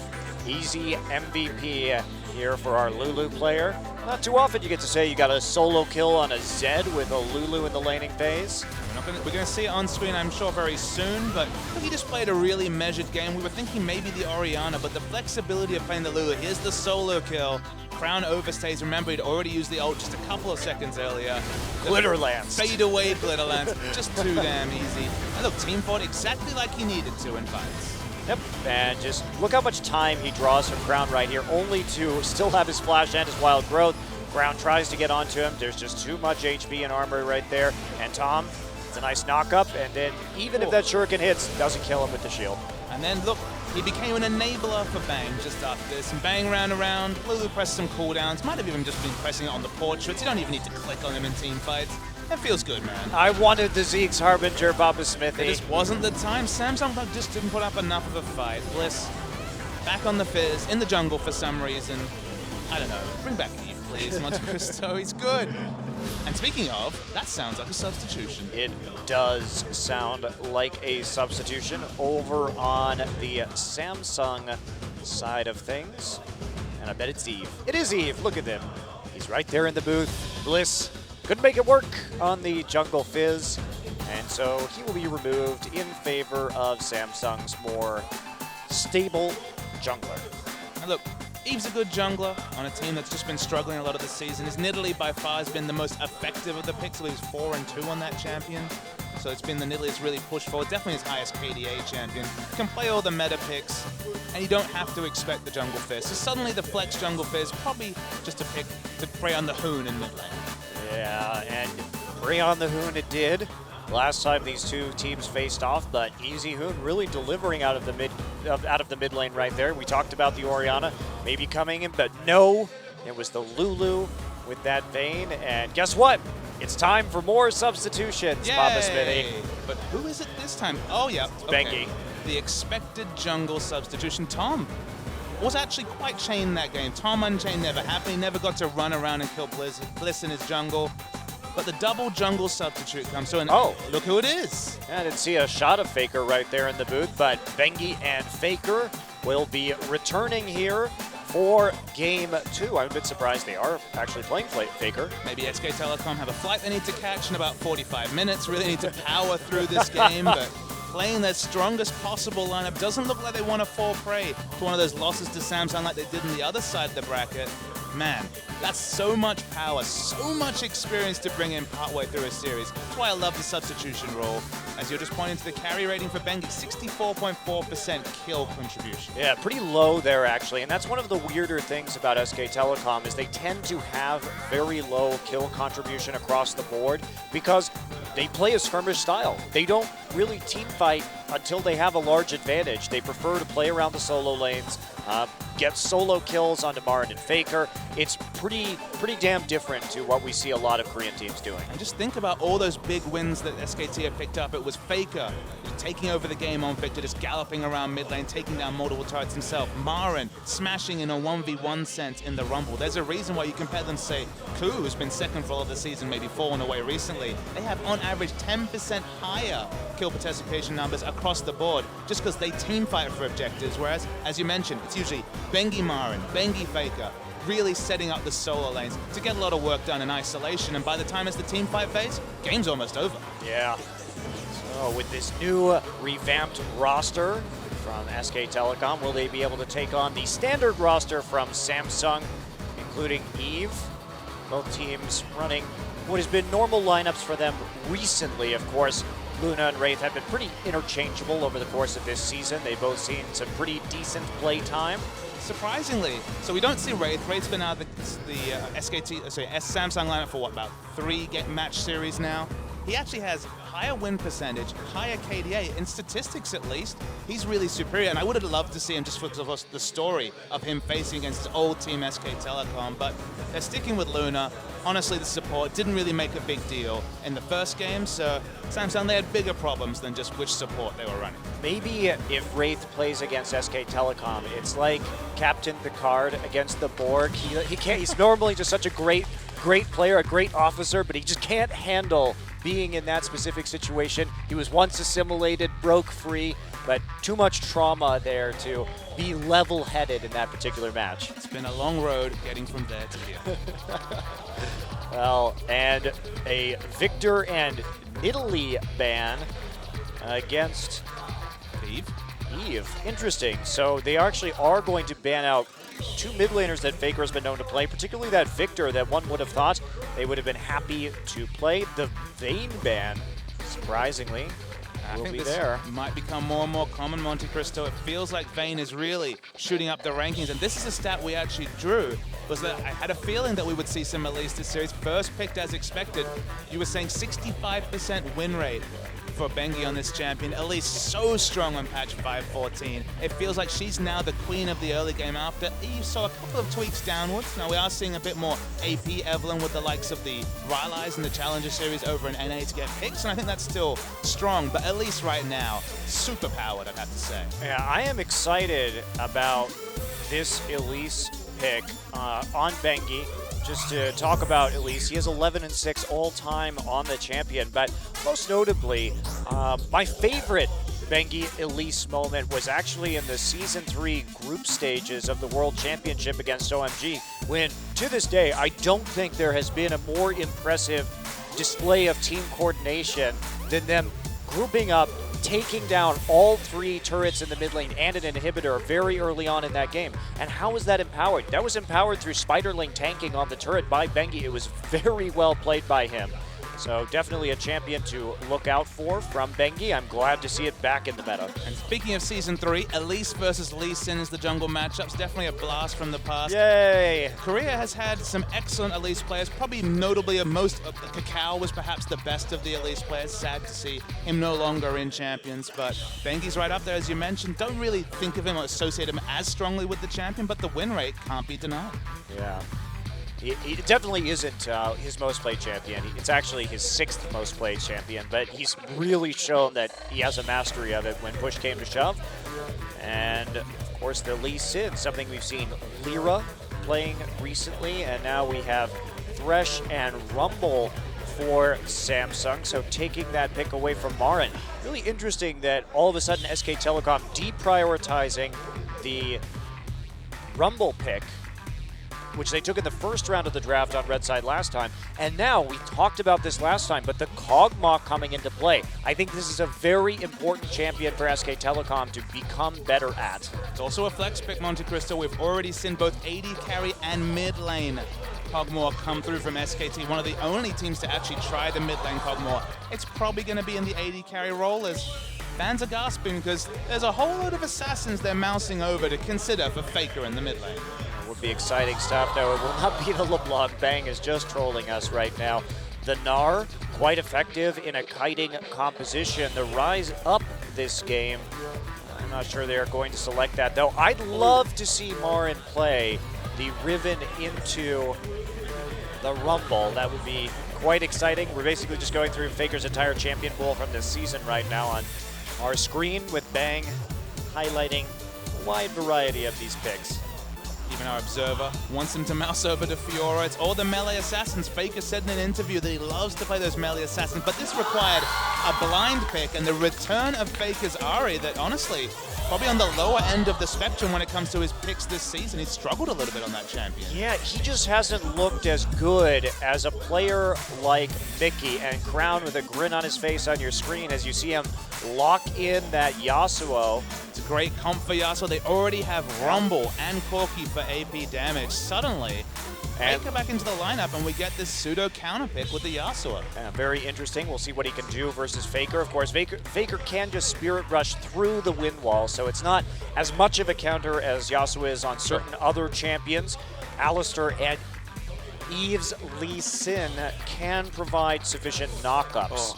Lee Sin Yasuo has some of the most exciting mid lane ganks with the kick, especially. There can be a lot of outplays in the mid lane, but what about this Elise? It's the first sighting of Elise for me on patch 5.14 today, especially. This champion was banned in the first game, so powerful in the other game. The pick potential, specifically around mid, 1.6 seconds stun into the charm. That's death with a low base health Yasuo. Certainly might be. So Ahri FLICKR's second most played champion of all time, 11-6, so same record as Bengi's Elise. He was having some trouble with his charm accuracy in some of the games earlier this season. No worries. 1.6 second is the new stun on Elise at level 1, so easy peasy. Don't need to hit any of those damn skill shots, Montecristo. Okay, we'll see if that's true. We are going into SK Telecom versus Samsung Game 2.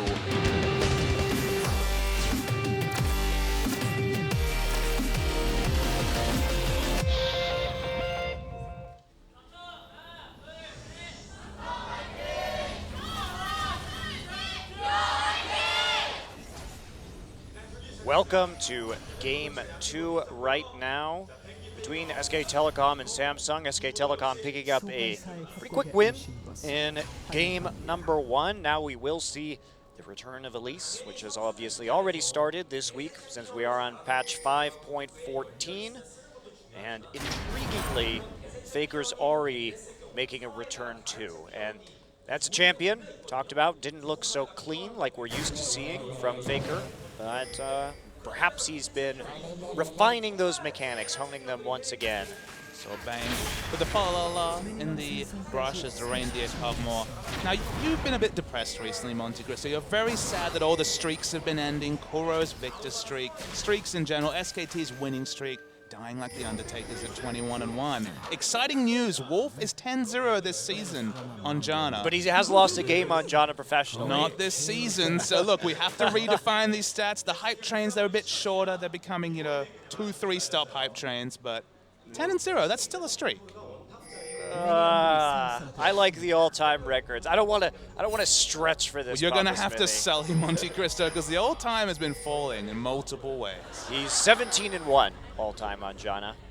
Well, it doesn't have the same ring to it as 10-0, and it's a good laning matchup as well. If we do see the 2v2, can be very on point, disengaging the headbutt pulverize with Janna. And yeah, lane swap is actually initiated by SKT. Just going to freeze the wave right here. Kuve not going to be double jungling. In fact, will just be lurking in the brushes. Hello, Marin. You get a Gromp. Very dapper. It's level 2. The gentleman now. Jungle follow is going to be fast just because Elise, her jungle clear was always safe, sustained, and quick. Yeah, just like the rich people to take all of the resources, isn't that right? He's role-playing his champion very well. I don't know how a spider lady fits into this particular analogy, but I follow where you're coming from. Spiders aren't rich, Papa Smithy. I don't see any. The good, honest spiders and spiderlings doing all the work. That's right.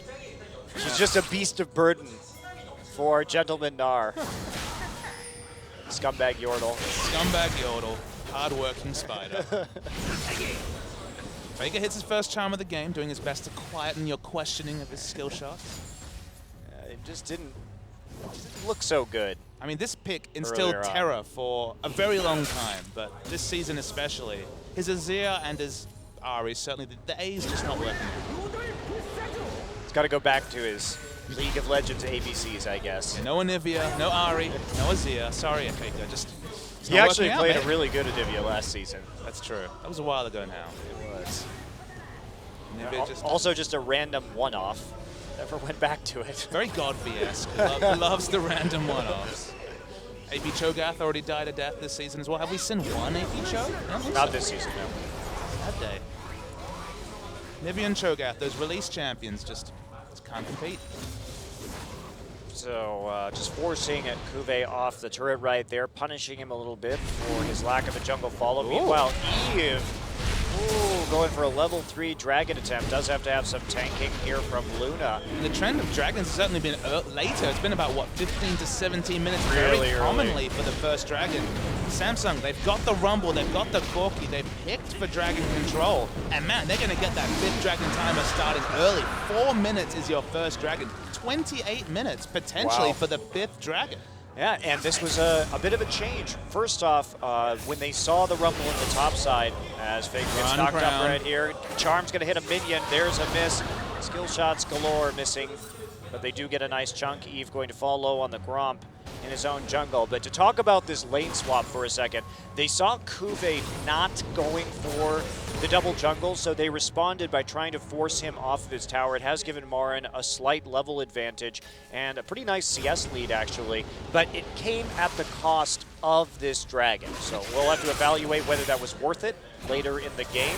For the moment, the answer is definitely yes, it was. He's 2 levels up, but It's just a reality of, it's a League of Legends 101 thing that if you're on the blue side, you initiate the lane swap, suddenly you're going to have 4 members on the top side of the jungle, enemy red side jungle, your blue side jungle. That's where you control. But the cost and the reason why blue side is always so reticent to swap is the dragon control. And it hasn't been punished for the last few weeks, but finally we see a team pull off that 4-minute dragon. well, usually you wouldn't do the dragon because you wouldn't know where their jungler is. But when you show like they did, they had to show to push Kube off the tower and off the minion wave. So this was a deliberate choice that SK Telecom made. Still surprising to see a team like 7th spot Samsung so decisively punish it so early as Eve tries to put some pressure on. Wow, hits nice the skill shot. Q, but Bang just holding steady, not going to use his heal or his flash. Very poised and patient play. Just knows exactly how much damage the old attacks would do. Was happy to bait in some sort of turret dive, swap his flash and heal, but in the end keeps the summoners up, has to back away, buys Cuvée some time to get some minions and experience. So very good job by Eve. He needs to high take. He does. Zephyr will hit, the Tornado will not. Luna now in the mid lane. I want to take out this pink ward, but Skills does Luna have? Okay, level 3, so have all 3. It was only level 2 and you often skill up heal, so I was actually worried about their skirmishing despite the Alistair showing up, but should be fine now. Brown doing a good job of getting a CS lead onto FLICKR too. As we often see, Yasuo, that lane bully, can be very difficult to deal with as he postures in your minion wave. And he's deceptively safe even against this super buff Delise just because, can win wall the cocoon.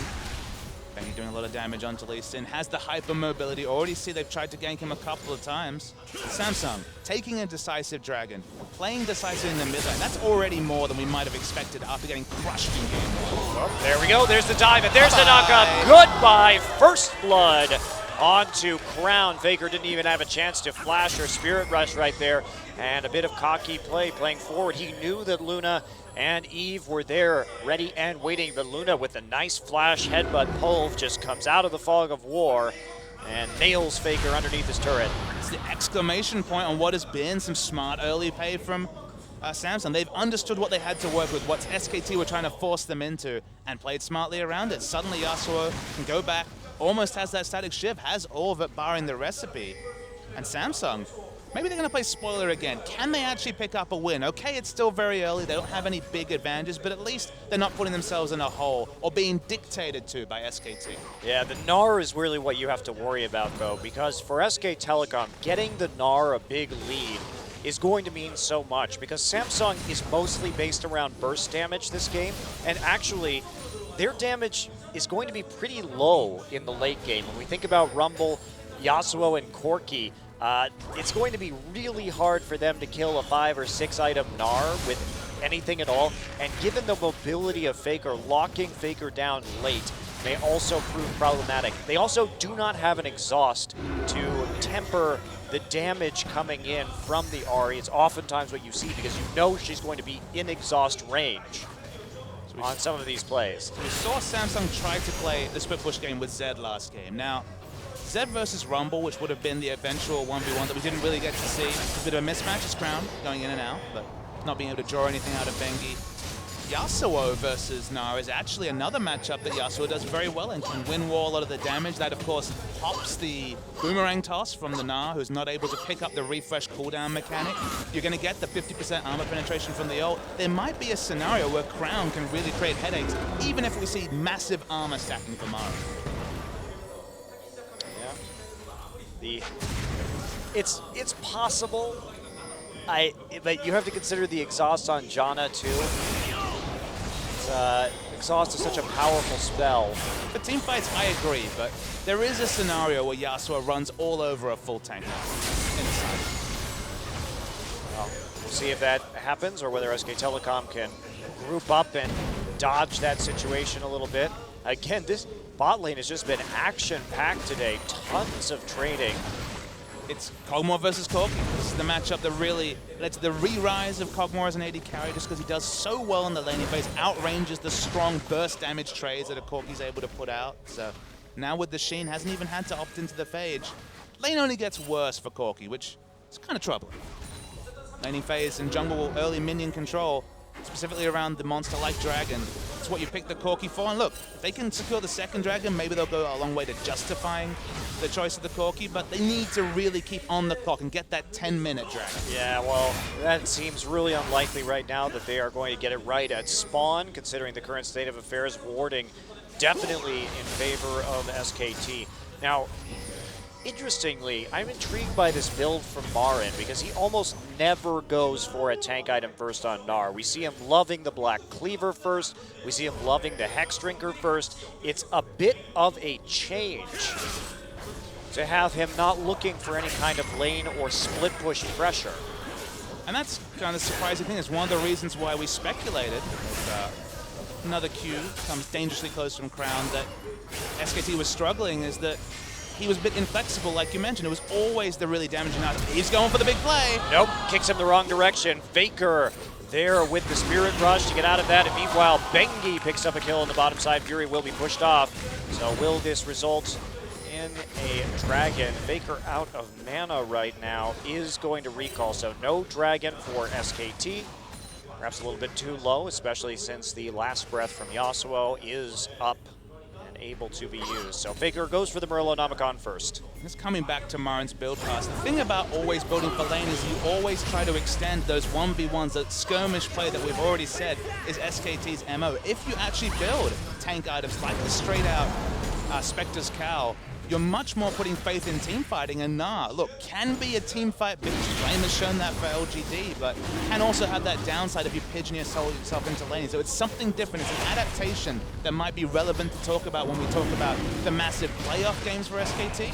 With some releashing though, they're doing this dragon pretty slow, but there's only really Luna to play spoil. Yeah, he's not going to get much here besides a bit of auto attack damage. Bang already heading back to the lane. He has to be careful, he's only level 5, Luna. Crown coming down right now. Bengi may need to flash over this wall. FLICKR looking for a play. Fury needs to be really careful. Bengi has to flash in the end. No good target to repel to, of course. Next to that dragon wall. Already you can see a delay on the 5th dragon timer if Samsung was really looking to that as a cornerstone of this game plan. Now it's all tied up. 1-to-1 that objective, and look, we end up with more of this Gnar versus Rumble off-lane matchup. Rumble building for team fights, Gnar building for lane. It's not going to be the same pressures if he was going for a Black Cleaver or, for example, a Frozen Mallet, but Marin's still in the ascendancy against Q there. Yeah, I think this is just smart too, because again, the more you don't need Gnar to do damage against this team composition. You just need him to survive the burst from the Yasuo, Rumble, and Corki. And if he can do that, he's doing his job, but doing that also requires him to get both MR and armor. It's not an easy itemization, so. Early on though, you're against Static Shiv from the Yasuo and basically purely AP otherwise, so you're getting a lot of value out of the Spectre's Cowl. I wouldn't even hate Spectre's Cowling the Hex Drinker. You know, might question why not the Hex Drinker first, but Magic Resist early, because think about Crown's second item. It's either going to be Blade the Ruin King or more likely an Infinity Edge. That's a long ramp-up build path compared to, say, 1350, 1450 gold for the Hex Drinker. Magic Resist doing a lot of duty right now for Marin. Just surprising to see him go Spectre's Cowl, especially if he goes for something like a Banshee Veil Rush. You might be a bit questioned about that. I am curious to see what his second item is here, but to wait a little bit for that. Bang actually just going for Reeves. Loving the boots too today. Yeah, he is loving the boots too today. But considering that he's going to be able to trade at a longer range than Corki with the W, it does make a little bit of sense right here. You can see Fury being a little bit concerned about that. A lot of AD carries pick up Phage for the extra movement speed. Boots 2 are going to provide you with just that much more reliable and selfish flat movement speed with the extra 20, so he will be getting that extra W in than if he built Phage and just isn't feeling threatened of an all-in from the Corki Alistair, so goes for the Zerkagrees for the faster power spike, but it does delay the big power spike of Trinity Force. Yeah, Fury needs to make this Trinity Force power spike that he's going to get. It does increase his window. Wow, Luna just taking a ton of damage. There's the exhaust onto Fury as he tries to turn it around. Bang a little bit low, so ult in exchange for a summoner.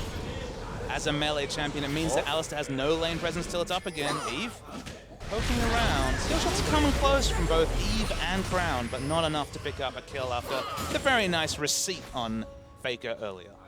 Bengi just waiting there in the river too in case he needs to make himself known, but otherwise relatively passive play, surprisingly so out of Marin, even though he did get the advantage. And he's just going to go all into FLICKR. FLICKR's going to Spirit Rush immediately, but he's not going to be able to trade. In fact, he just looks to clean out the minion wave right now, trying to bait him in. Here comes Bengi from the backside. Crown's shield is down. Will he hit? There's the Cocoon, but they are going to back off as the teleport is going to kill Bengi. Eve here wrapping around the back. Nope, Bengi finally goes down after the bell. Wolf is now here. There we go. Knock up Wolf, kick backwards, but Fury is going to kill Bang somehow on the bottom side. Is it going to be a 1-for-1? No, it will not. Double kill for FLICKR. Teleport in bot lane. Wild fight, and here comes Marin very, very slowly looking for Fury. He's got him in the brush. Who can take him down? Wolf now alone in the river.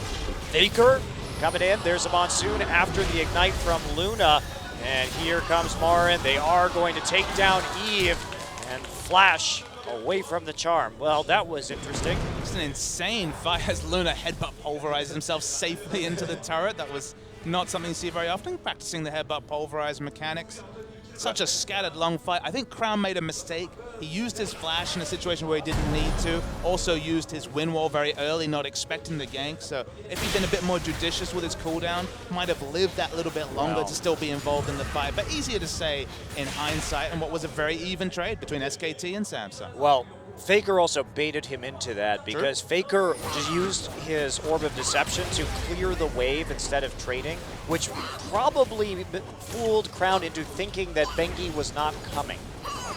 And he only turned after Bengi revealed himself in lane. So Bengi goes down, but the double kill onto Ahri is really nice to have right now in terms of evening up with Crown. The solo kill from Corki onto Cogmore also is an interesting one. We didn't see the actual full engage. You have to expect it was just a big burst trade coming through from the Cogmore, perhaps in melee range, not getting kited out by all the long-range damage that you're seeing on your screen that Bang can, of course, put out. Now has the Trinity Force against just the component parts of a Trinity Force, so immediate power advantage to Fury, and maybe that's relevant with 35 seconds on the next dragon. Bengi is caught out. There's the last Whisper. Repel. Not going to get him too far, considering there are 4 people. Actually, nice knock up there. Tornado going to get him out. Good John play from Wolf. Bang trying to cut out Fury. FLICKR forces that flash. I don't know if you're getting out. Another charm misses. And FLICKR going to have to dance around a circle, waiting for the Foxfire. Gets the kill in the end. Super awkward timing for Luna to have no help, then have to use his ultimate anyway. Crown's trying to answer with pressure onto this tower. Doing a great job of it. Might actually get the objective. Yeah, 2 towers threatened right now, top and mid. Wolf is here to shield the tower. So annoying. Oh, nice little wind wall there. And stops the tornado from going through. And we saw this build from Kuro, but it's going to be Trinity Force second, going for the 100% grip build with Trinity Force Static Shiv and the Infinity Edge, but he's overstayed, and everyone's here to join him. And another kill for FLICKR. Nope, Bengi takes that one after landing the Cocoon, so a very safe dragon will be incoming from SK Telecom.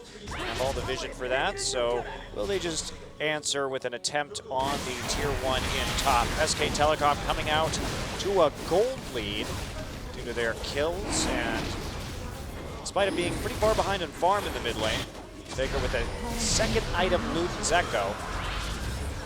Do you really want to go in on this? Marin is going to Mega Gnar people into the wall.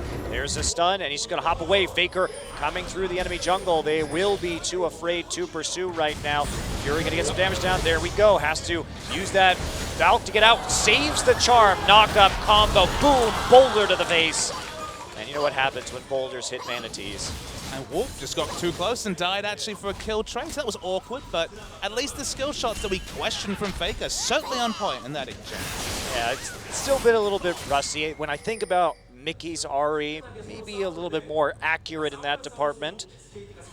Still making it work though. It's 3-1-3. 6 out of 7 kills FLICKR's been a part of. Samsung, where does their game plan go around here? It seems like Eve has been very skirmish happy, basically using the kickoff cooldown to try and force fights, whether it was top lane or mid lane, with mixed success. And the Dragon win condition they opened at 4 minutes actually been turned around on them, as SKT had the advantage in that 19 minutes in. Well, we think about it too, that sure it was a 4-minute dragon, but the second one came at 12, so it would be even early for a normal game. Crazy to think. For SK Telecom, so they're certainly still within that zone as Crown starts to move forward onto Marin. There we go, there's knockup. FLICKR on the run in the jungle. Marin gets ignited. FLICKR gets a kill onto Fury before ticking down to an ignite. Shutdown gold goes to Alistair. Bengi here, trying to turn it around, gets his cocoon blocked by the wind wall. Crown on the run in his own jungle. Oh, he failed the dash on the Krugs, and now, did he just dodge that with Repel? That looked really wacky. Samsung aren't done. They're looking to keep going. Remember, Crown did, what, 80% of the health bars of 2 people under a turret, but still died, so a bit of worry for SKT as the split push will continue. But man, Bengi's positioning, he's always been in position for a really smart case. And Wolf getting low here. Kuve is going to hit him. Monsoon used, but Eve is in, and Eve is not going to live. Marin comes in with a home guard teleport. And it was actually Bengi flashing behind Crown right there to pick up that last kill. It looked rather awkward, but that's what ended up happening. So, I know you're a little bit surprised by the fact that we're at 16 kills at 20 minutes. This has definitely gotten very, very bloodthirsty. Elise comes into the match, and suddenly, with the strongest starting lineups, the game gets just that much more fun. yeah, it's been very entertaining to watch this game so far.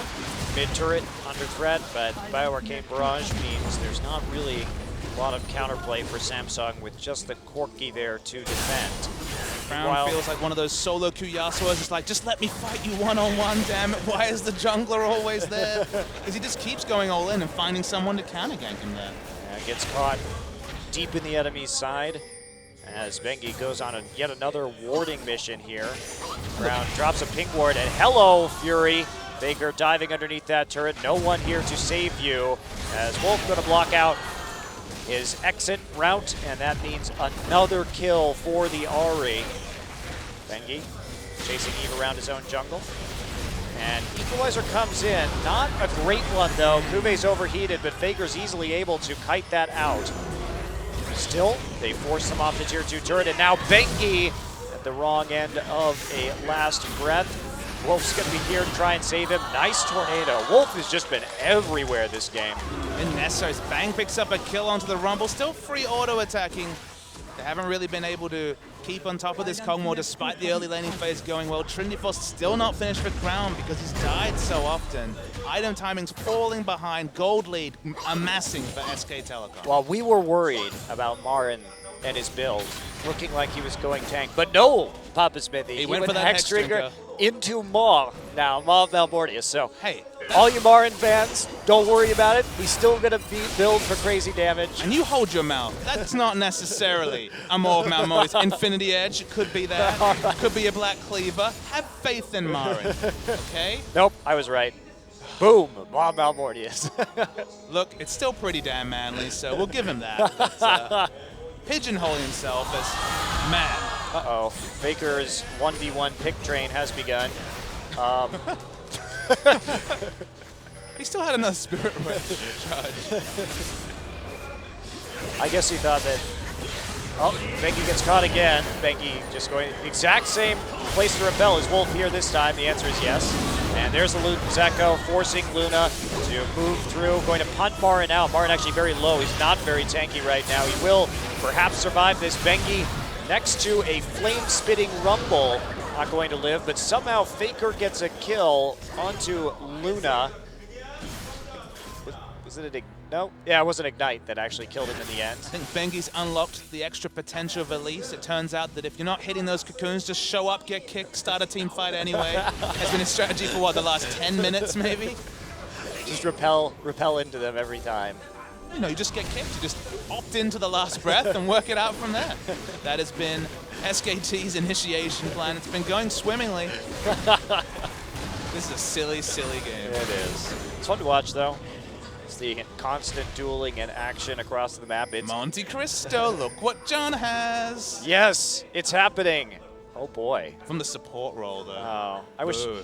it's not that great on Ahri is the thing. But it's pretty damn great on Janna because you can shield yourself and the 50% crits, Monte Cristo. Don't worry about the ability. In fact, the ability power gives you more attack damage for bigger crits.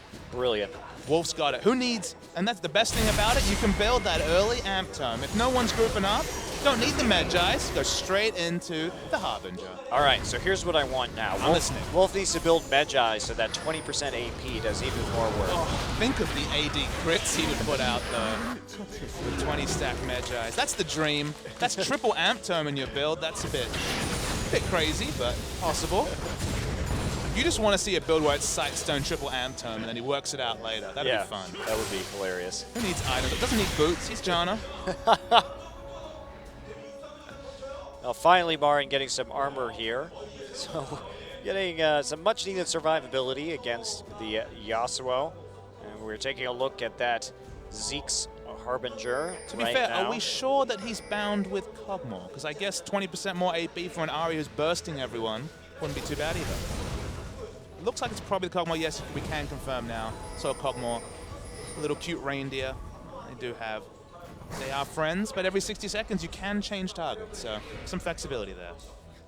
I don't know. I suppose he could give 20% AP to FLICKR. More bursting. You just revert some of those nerfs with an item. You're just like, have 20% more AP. It'll be just like Season 3. Those were the good times. The times Are you a Season 3 man? That was when I was also casting a lot of Chinese League of Legends with some Wei Zhao, so I was having fun back then too. Yeah, it was great before all the Korean players left Korea. Ah, yes. I just feel like sometimes you sit there with, you know, your glass of brandy and think about what could have been in 2015 if not for the Exodus. It would have been pretty nice. We talked about your depression earlier. That's one of the topics. A bit of a sore spot with you. But I'm happy the players are. If you could have one player back, who would it be? One only. You can't choose which team he's on. I'll decide which team he's on. Cacao. Oh, he's on Spender, sorry.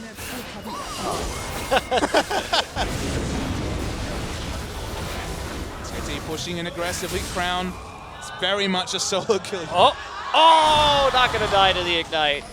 I just love that Crown's gone full solo queue. It's just like, whatever you guys are doing, I'm split pushing. I have all the gold, all the power, but I'm still going to split push and see what happens. Well, what else can they do? Team fighting right now is not really an option for Samsung. Marin still on the run. Oh, gonna gnar the Yasuo into a wall. With Trinity Fort has a lot of procs. Might see a fight finally. Probably not. Nope, just Eve dying as he tries to get into the back line, and the rest of SK Telecom run interference. FLICKR and Bang doing the necessary work to take out the jungler before he can make a big play. Let's go back to the important topic. Spenu. They drop catch, they get Cacao. Oh! Goodbye, Fury. Right over the wall. Wow. Kube under threat right now. No Cocoon, and FLICKR trying to follow up. Just a double kill with the Spirit Rush. Bang just walking through the tower. Yasuo nowhere to be found. Marin back at full HP. He's just going to delay that recall. Sees Crown in a ward by Inhibitor. I take it back. FLICKR doesn't need 20% more ability power. He's doing just fine with what he's farmed selfishly. Yes, he has. They're not actually going to go for a finish right now. Maybe could have with a TP up on Marin, but might have been a bit overly greedy. Marin is going to farm Krugs, I guess. This is definitely the game for overly greedy Monte Cristo. We've seen multiple Yasuo 1v2s under turrets. He knows Yasuo isn't there. He could easily just push up the bottom wave. That is a very inefficient use of Marin's time, but whatever. Oh. Nice catch. FLICKR just explodes. Owned. Shut down from the combo. Kube in trouble. He's really not tanky enough to deal with Bang, and now Marin going to recall. No need to TP right away. Yasuo's so strong. They have to be careful because, my goodness, with the Trinity Force, he skirmishes like a beast. Yeah. And Bang under. Wow, triple kill from Crown. Marin was just sitting in Fountain that entire time waiting to TP. They very well may. Marin is not quite scary enough to deal with this, I think. Ace is backing. Oh. Well, there's one kill with the boomerang. Last breath up again. Scoops into the wall. Double kill onto the jungler. There's no more jungler. Fury nearly dies. This game is hilarious. This game Good job, Marin. is the best. 1v4 with the assist from the Baron. The gentleman is mad. He's got the damage with that maw, that's for sure. Oh, this game. Yasuo skirmishing, though. Amazing. Really fun to watch. I'm glad we're seeing more Yasuo these days.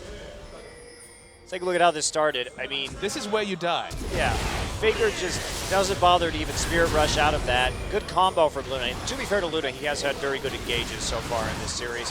Kube somehow by himself behind a tower. I mean, look at that damage. He's doing 350 damage with every auto attack, whether he crits or not with the Trinity Force proc. He looks at Bang, and Bang dies. Yeah, just flashed us right over the wall. Bang didn't expect that. A good ward from Samsung.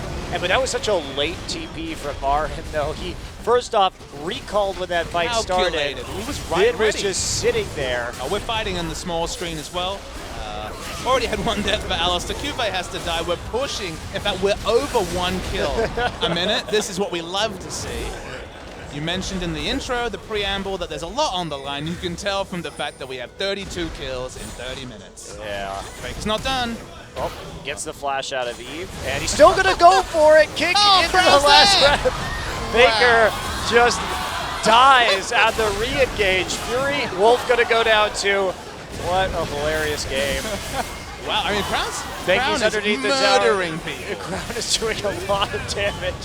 And these skirmishes are exactly what they want for this Yasuo. He has no chance of losing these 1v1s. Marin trying to fight this. Hextrigger. he's still going! He's still going! The double. Bang the only Get one in left there, alive. Crown. Yes! He's gonna die. No, Nope. he's not. Dodges out on that Acathian Brown surprise. has Infinity Edge Trinity Force static. So that's 100% crit with the Mertreads. He is literally God. If SKT don't want a 5v5 team fight. If they just follow him in one by one like that, absolutely he is God. It's basically Mortal Kombat. Everyone's opting in, putting in an extra quarter, opting into the next challenge, just getting mown down by the champion. SKT testing their bite. It's not working out very well for them. They still have a gold lead. They're going to get their 4th dragon here, more than likely, with the inhibitor still being down. But Baron over to Samsung. Brown in what- buys a QSS and a BF sword. He has so. I want to see the gold, though, because he is literally flush with gold. Well, FLICKR's not doing too badly, too. Remember, he does have 11 kills himself. He is finally going to be getting his Zhonya's Hourglass. Probably an item he should have gotten earlier in this game. Wonder what tipped him off that maybe there's some attack damage threats on this Samsung side. Hint, it's not. Oh. Okay, well, here we go. Fight onto this next dragon. I like how you said, here we go, fight, like it was a fighting game. It will be round 100 fight. Marin on the flank getting a... Oh, not going to catch him with it. There's a... Here we It is go! a huge... And FLICKR just dies immediately to Crown. Get in there, Crown. Everybody going in. Bye, Marin. The Fury actually falls. That's going to be problematic when they want to siege. Bengi, the last man standing, as Crown has so much damage. He is just obliterating the backline. That was a great equalizer, last breath combo. This game is the best. Luna's engages have really been on point. Credit to him. They're going to get minimum inhibitor 20 seconds, actually deceptively early in the game. The death timers aren't quite there. They probably can't finish it, but Last Breath is on such a short cooldown. They have to be worried about another re-engage. This is back up. Yep. 8 seconds now till RE10 until the Kog'Maw Trinity Force procs returns. from 2 Trinity Forces, very easy. Samsung could really win this game because they have no answer, SKT, for this free farm split pushing Crown. They decided the game was over 10 minutes ago and Crown said, nope. I love watching Crown play. He's been a really exciting addition to Samsung. Just such a big champion pool. This engage into the Last Breath is just Wow. poetry in motion. Watch this. Everyone dies. The Ari- Rumble, too, right on top of Ari and Kog'Maw. Ari died during the duration of the Last Breath knockup. Oh, man. Well, Zhonya's Hourglass nearly done for FLICKR now. That may help him a little bit. He has to be much more on his toes when it comes to using his Spirit Rush. This is giving you LPL casting flashbacks, Papa Smith. Oh, it's so great. In moderation, This is- LPL is this a wonderful thing. This is an LPL game. Look, if LPL was like a drug, and it is a bit of a drug, it's very addictive, but it would definitely say use in moderation on the packaging. Right, well, the blue buff is stolen by Eve's Lee Sin. I mean, literally the only, nobody cares about blue buff on this team. no. Well, here we Bengi go. may get caught out. Nice flash on the Pulve engage. Crown was smashing the R button, didn't get the knock up for once though. Such has been Luna's prowess on the headbutt pole. Doesn't have Flash up just yet, does Luna. We know what happens if that comes through. We still haven't really seen the Zeke's Harbinger affect one of these fights because Kog'Maw just not getting any free time to order. No, not at all. Wolf has double buffs. Look at this, he's actually got the other buff item that I've forgotten the name of. Ardent Sensor. There we go. Yeah, just going for it. Just going all out. I mean, this should be Bang putting out more damage than Arrow was capable of in his game just because there's so much bonus damage. The maths actually says that Ardent Sensor gives more of a benefit more often than the Harbinger. But if you have both, theoretically, you should be a god of damage. Yes, if you could live. And Crown isn't letting anyone live. Yeah, when are the GAs coming through for SKT? Those are kind of necessary at this stage. I'm so happy the game. that Crown can't hear you because he's not going to build a GA mod. He's got another Vamp Scepter. Probably Blade of the Ruined King for a bit more stickiness. Maybe even the Bloodthirster for never dying.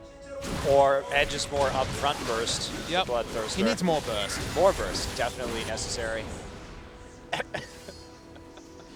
This game is so silly. SKT could have finished this game 15 minutes ago. Decided not to.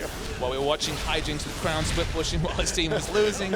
SKT were merciful, and Yasuo gonna make them pay, it seems like. Yeah, I do think they could have finished the game right there. Oh, definitely. With Baron's TP up. Without a shadow of a doubt. But isn't this much more fun?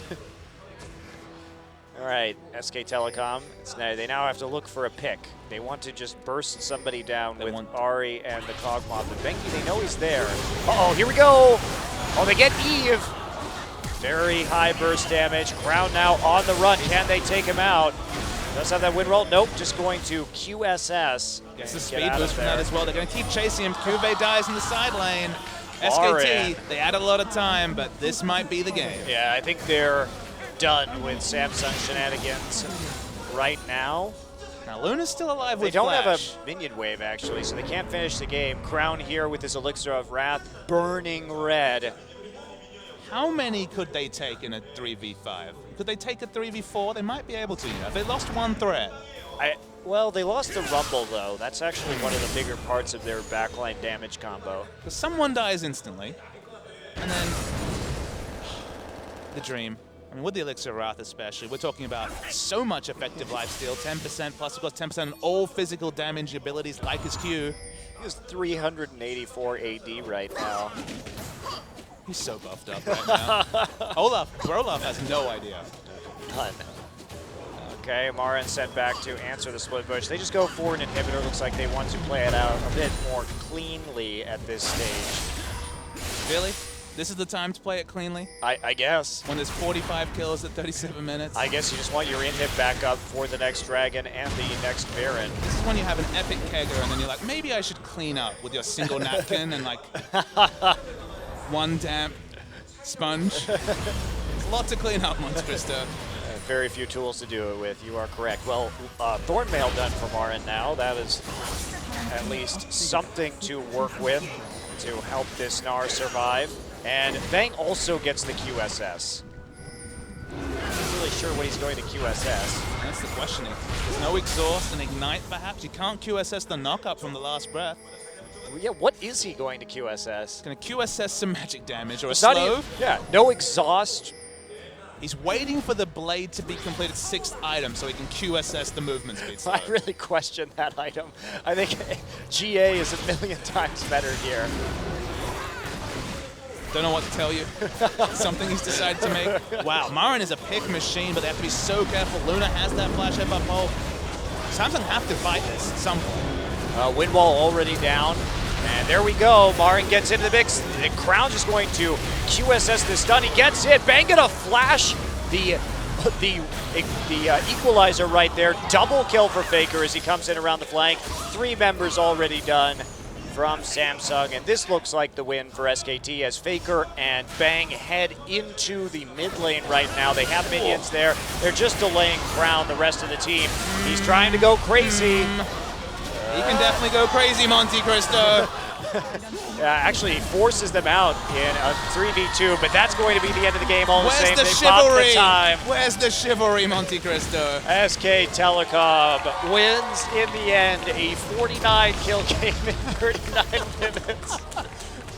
Oh, it's the best. It's that time of year, Monte Cristo. Some of the games, The fun quotient just seems to overcome the quality decision-making quotient. Doa at home, very sad he didn't get to call that one, but what a game to watch. Hilarious. Absolutely hilarious. I loved watching Crown's Yasuo, and the equalizer combos was quite fun, but definitely very silly.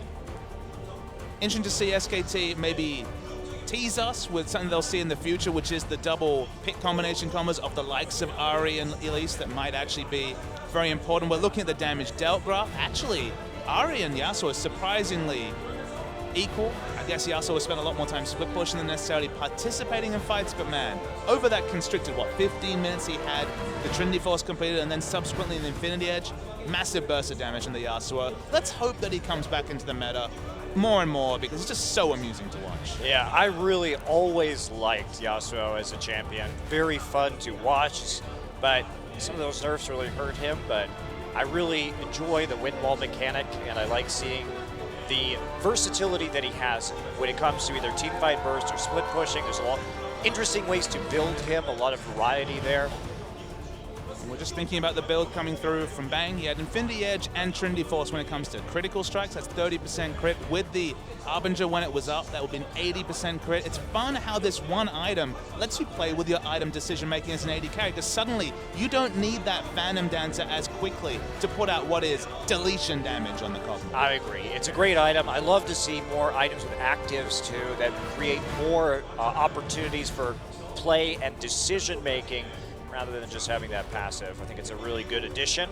The power of a BF sword is undeniable, but just not as exciting as these situational items that cause bursts that you can both play around for the enemy and play into if you're the friendly team. Well, SK Telecom taking the expected 2-0 today.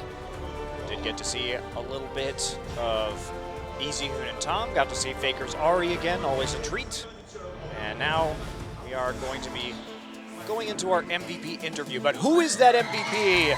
It is the Wolf, as he goes now 11-0 on Janna on the season and 18-1 professionally on this champion, seemingly always there when his team needed him. The disengaged play from the Janna. Usually when we're talking about roaming supports, it's the engaged supports like the Alistairs and the Broms of the world that get the plaudits, but Wolf was always there when he needed to be there, despite the fact that starts is basically a crown highlight reel. Does pick up the kill there, help out FLICKR, get a double, which got him rolling early. Meantime, Wolf is going to do a nice monsoon, and FLICKR is there right next to Luna and Eve. Here comes Marin for a kill, forces the flash, charm. Just the CC effects, you forget that Janna has that suite of CC in herself that she can use offensively, so it was just where she needed to be and was unleashed in what was a silly game, but her presence was so necessary, otherwise Crown would have got rolling, and as threatening as he was in the late game, so much earlier, because there was just so much fighting around mid. Yeah, absolutely. That mid focus was definitely there for both teams. FLICKR coming in. That was a great chain of CC. Wolf the dies as well, but in the end. FLICKR spent so much time under enemy turrets himself, getting these picks onto Fury. Janna always there to mop up, make them a bit safer. It's a good play from Wolf. Yeah. See what he does here. Bengi going to go in onto Eve, and there's the equalizer. See Wolf, another nice tornado to help FLICKR get out. Charm will slow up QV. That means Wolf gets out scot-free, and where is Wolf in this team fight? Off screen at present. There he is with the monsoon in the middle of the fight, trying to separate threats. Crown just never got the team fight he needed in that last fight, and SKT finally took a victory that, look, if they played a bit more controlled, could have come 20 minutes away.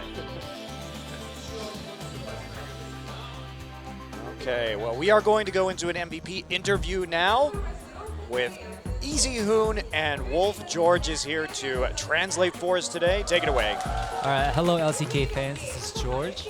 All right, today's match between Samsung and SKT. SKT was able to defeat Samsung 2-0, and today's MVPs, like you guys said, are Easy Hoon and Wolf. All right, let's start with the MVP interviews. Congratulations. For Easy Hoon, it's been a while ever since I interviewed you. How do you feel about it? It's been a while since I was here, so I'm really happy. You don't seem too nervous. I know today Samsung Bliss played as a jungler. Did you guys have any thoughts about that? We kind of knew that he was gonna choose Fizz because he kind of plays well with it. Did you guys have any thoughts? Like how did he play? He said he played pretty good. I know on the first set they're trying to go against Marine, and then he had 5 deaths. And what did Marine say? I know they're all trying to all go in on Marine, but it's a 5-on-5 team game. So as they kind of dive into Marine, you know, we're able to win in the other lanes as well. So that's why we were able to win it. So I think there was like a sacrifice for the Marine. I know at one point you guys had a Baron fight. You were able to escape with Rulu. How was the atmosphere at that point? We first hit Baron because we thought we had the good position. So I almost died, but I was able to escape, and then I think we were able to kill the Baron. And I think if Rulu died at that moment, it could have been different, but I'm really happy for you. I know Azir was nuffed, which is one of your favorite champions of all time. How do you feel about that?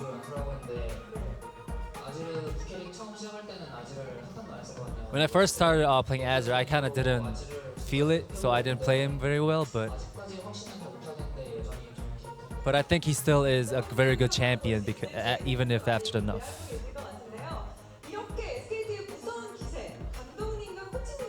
I know you guys' head coach and coach's dedication is very high, so can you say something to the coaches, please? Thank you for the coaches for making us at the position where we are today. And I think it's you guys' really dedication that we're able to give us all these wins. Another round of applause for Easy Hun. Congratulations. And for the second set, Wolf would be our next MVP interview. Hello. Very loud. All right, Zanna, your Zanna was very well played today. How do you feel about getting the MVP? I think for this game, I think Marine or FLICKR kind of deserves the MVP, I think. I know a lot. Your team members told me that Wolf always wants to get the MVP interview. How do you say? How do you feel about that? I used to want to get MVP before, but now it's kind of like whoever plays the best should get the MVP. Was there anything in particular you wanted to say during the MVP interview before? He said, not really. Just thank you for giving me the MVP.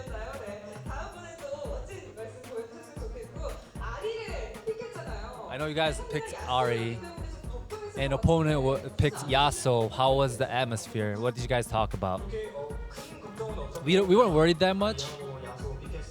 And when Ari and Yasuo was picked, we didn't think too much into that, because they're two really good mid champions. I know at one point Yasuo was starting to getting all that kills, and they were able to destroy you guys' inhibitor. So how do you feel? Were you guys worried? Yes, a little bit, because Yasuo got more than 10 kills. And our Kog'Maw had 2 core items, that was it. But Yasuo had 5 core items, so we were kind of worried, started getting worried because he was growing very fast. But we all believed in ourselves.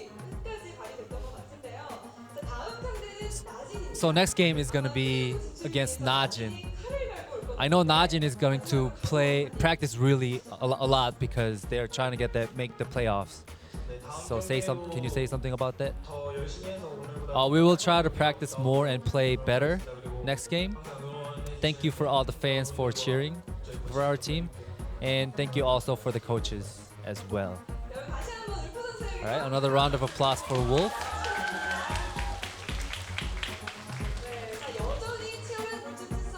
All right, so more competitive games are going to be coming, so please stay tuned. Back to you, Papa and Monte. Thank you, George. Well, I actually had a chance to look up Yasuo in that last match as we take a look at our results, 2-0 for SK Telecom, and I was incorrect in that you can QSS Last Breath because it is not coded as a knockup, it is coded as a suspension, which is only shared by Nami's Bubble and Vel'Koz's E. And So apparently, if you QSS it at the right time, you also QSS the damage, is what I was coming to understand as well. So it's a weird interaction in that particular case. So maybe a master stroke that just caught us off guard. Yep, very good. Well, SK Telecom, it didn't matter if they win or lost today, but they are still in first place with a plus 28 games to score. No doubt very impressive. And their last match of the season will be against Najin next week. There was actually a movement there in that Samsung moved down to 8th below Rebels Anarchy, but looking at tomorrow's matchup, Jinna versus Ku, Jinna certainly on a slide. And then Spenu versus Najin. Najin can really cement their spot in the playoffs if they start to win this match. Yeah, Ku needs that 2-0 as well. Every little point matters right now to avoid playing extra best of fives in the playoffs, avoid possibly playing extra best of fives in the World's Gauntlet if you're not in, if you don't win this season or if you're not top in terms of points. Very important. And on Saturday, you have Longshu Incredible Miracle versus CJ Entis and KT Rolster versus Rebel Anarchy. And these are the teams in prime contention for second place right now, CJ and KT. So we should learn a lot about that second place race once those matches conclude on Saturday. Certainly we're looking at probably a lot of very one-sided matches for the following 2 days, but that does not mean they aren't important. They are extremely important games for the favored teams to 2-0. Yeah, dropping a game for either CJ Entis or KT will feel like a loss just because it keeps them away from that second spot. All right, guys, we'll see you tomorrow for some more champions. Until then, have a good evening. Hope you enjoyed the silliness of that last SK Telecom game. See you tomorrow.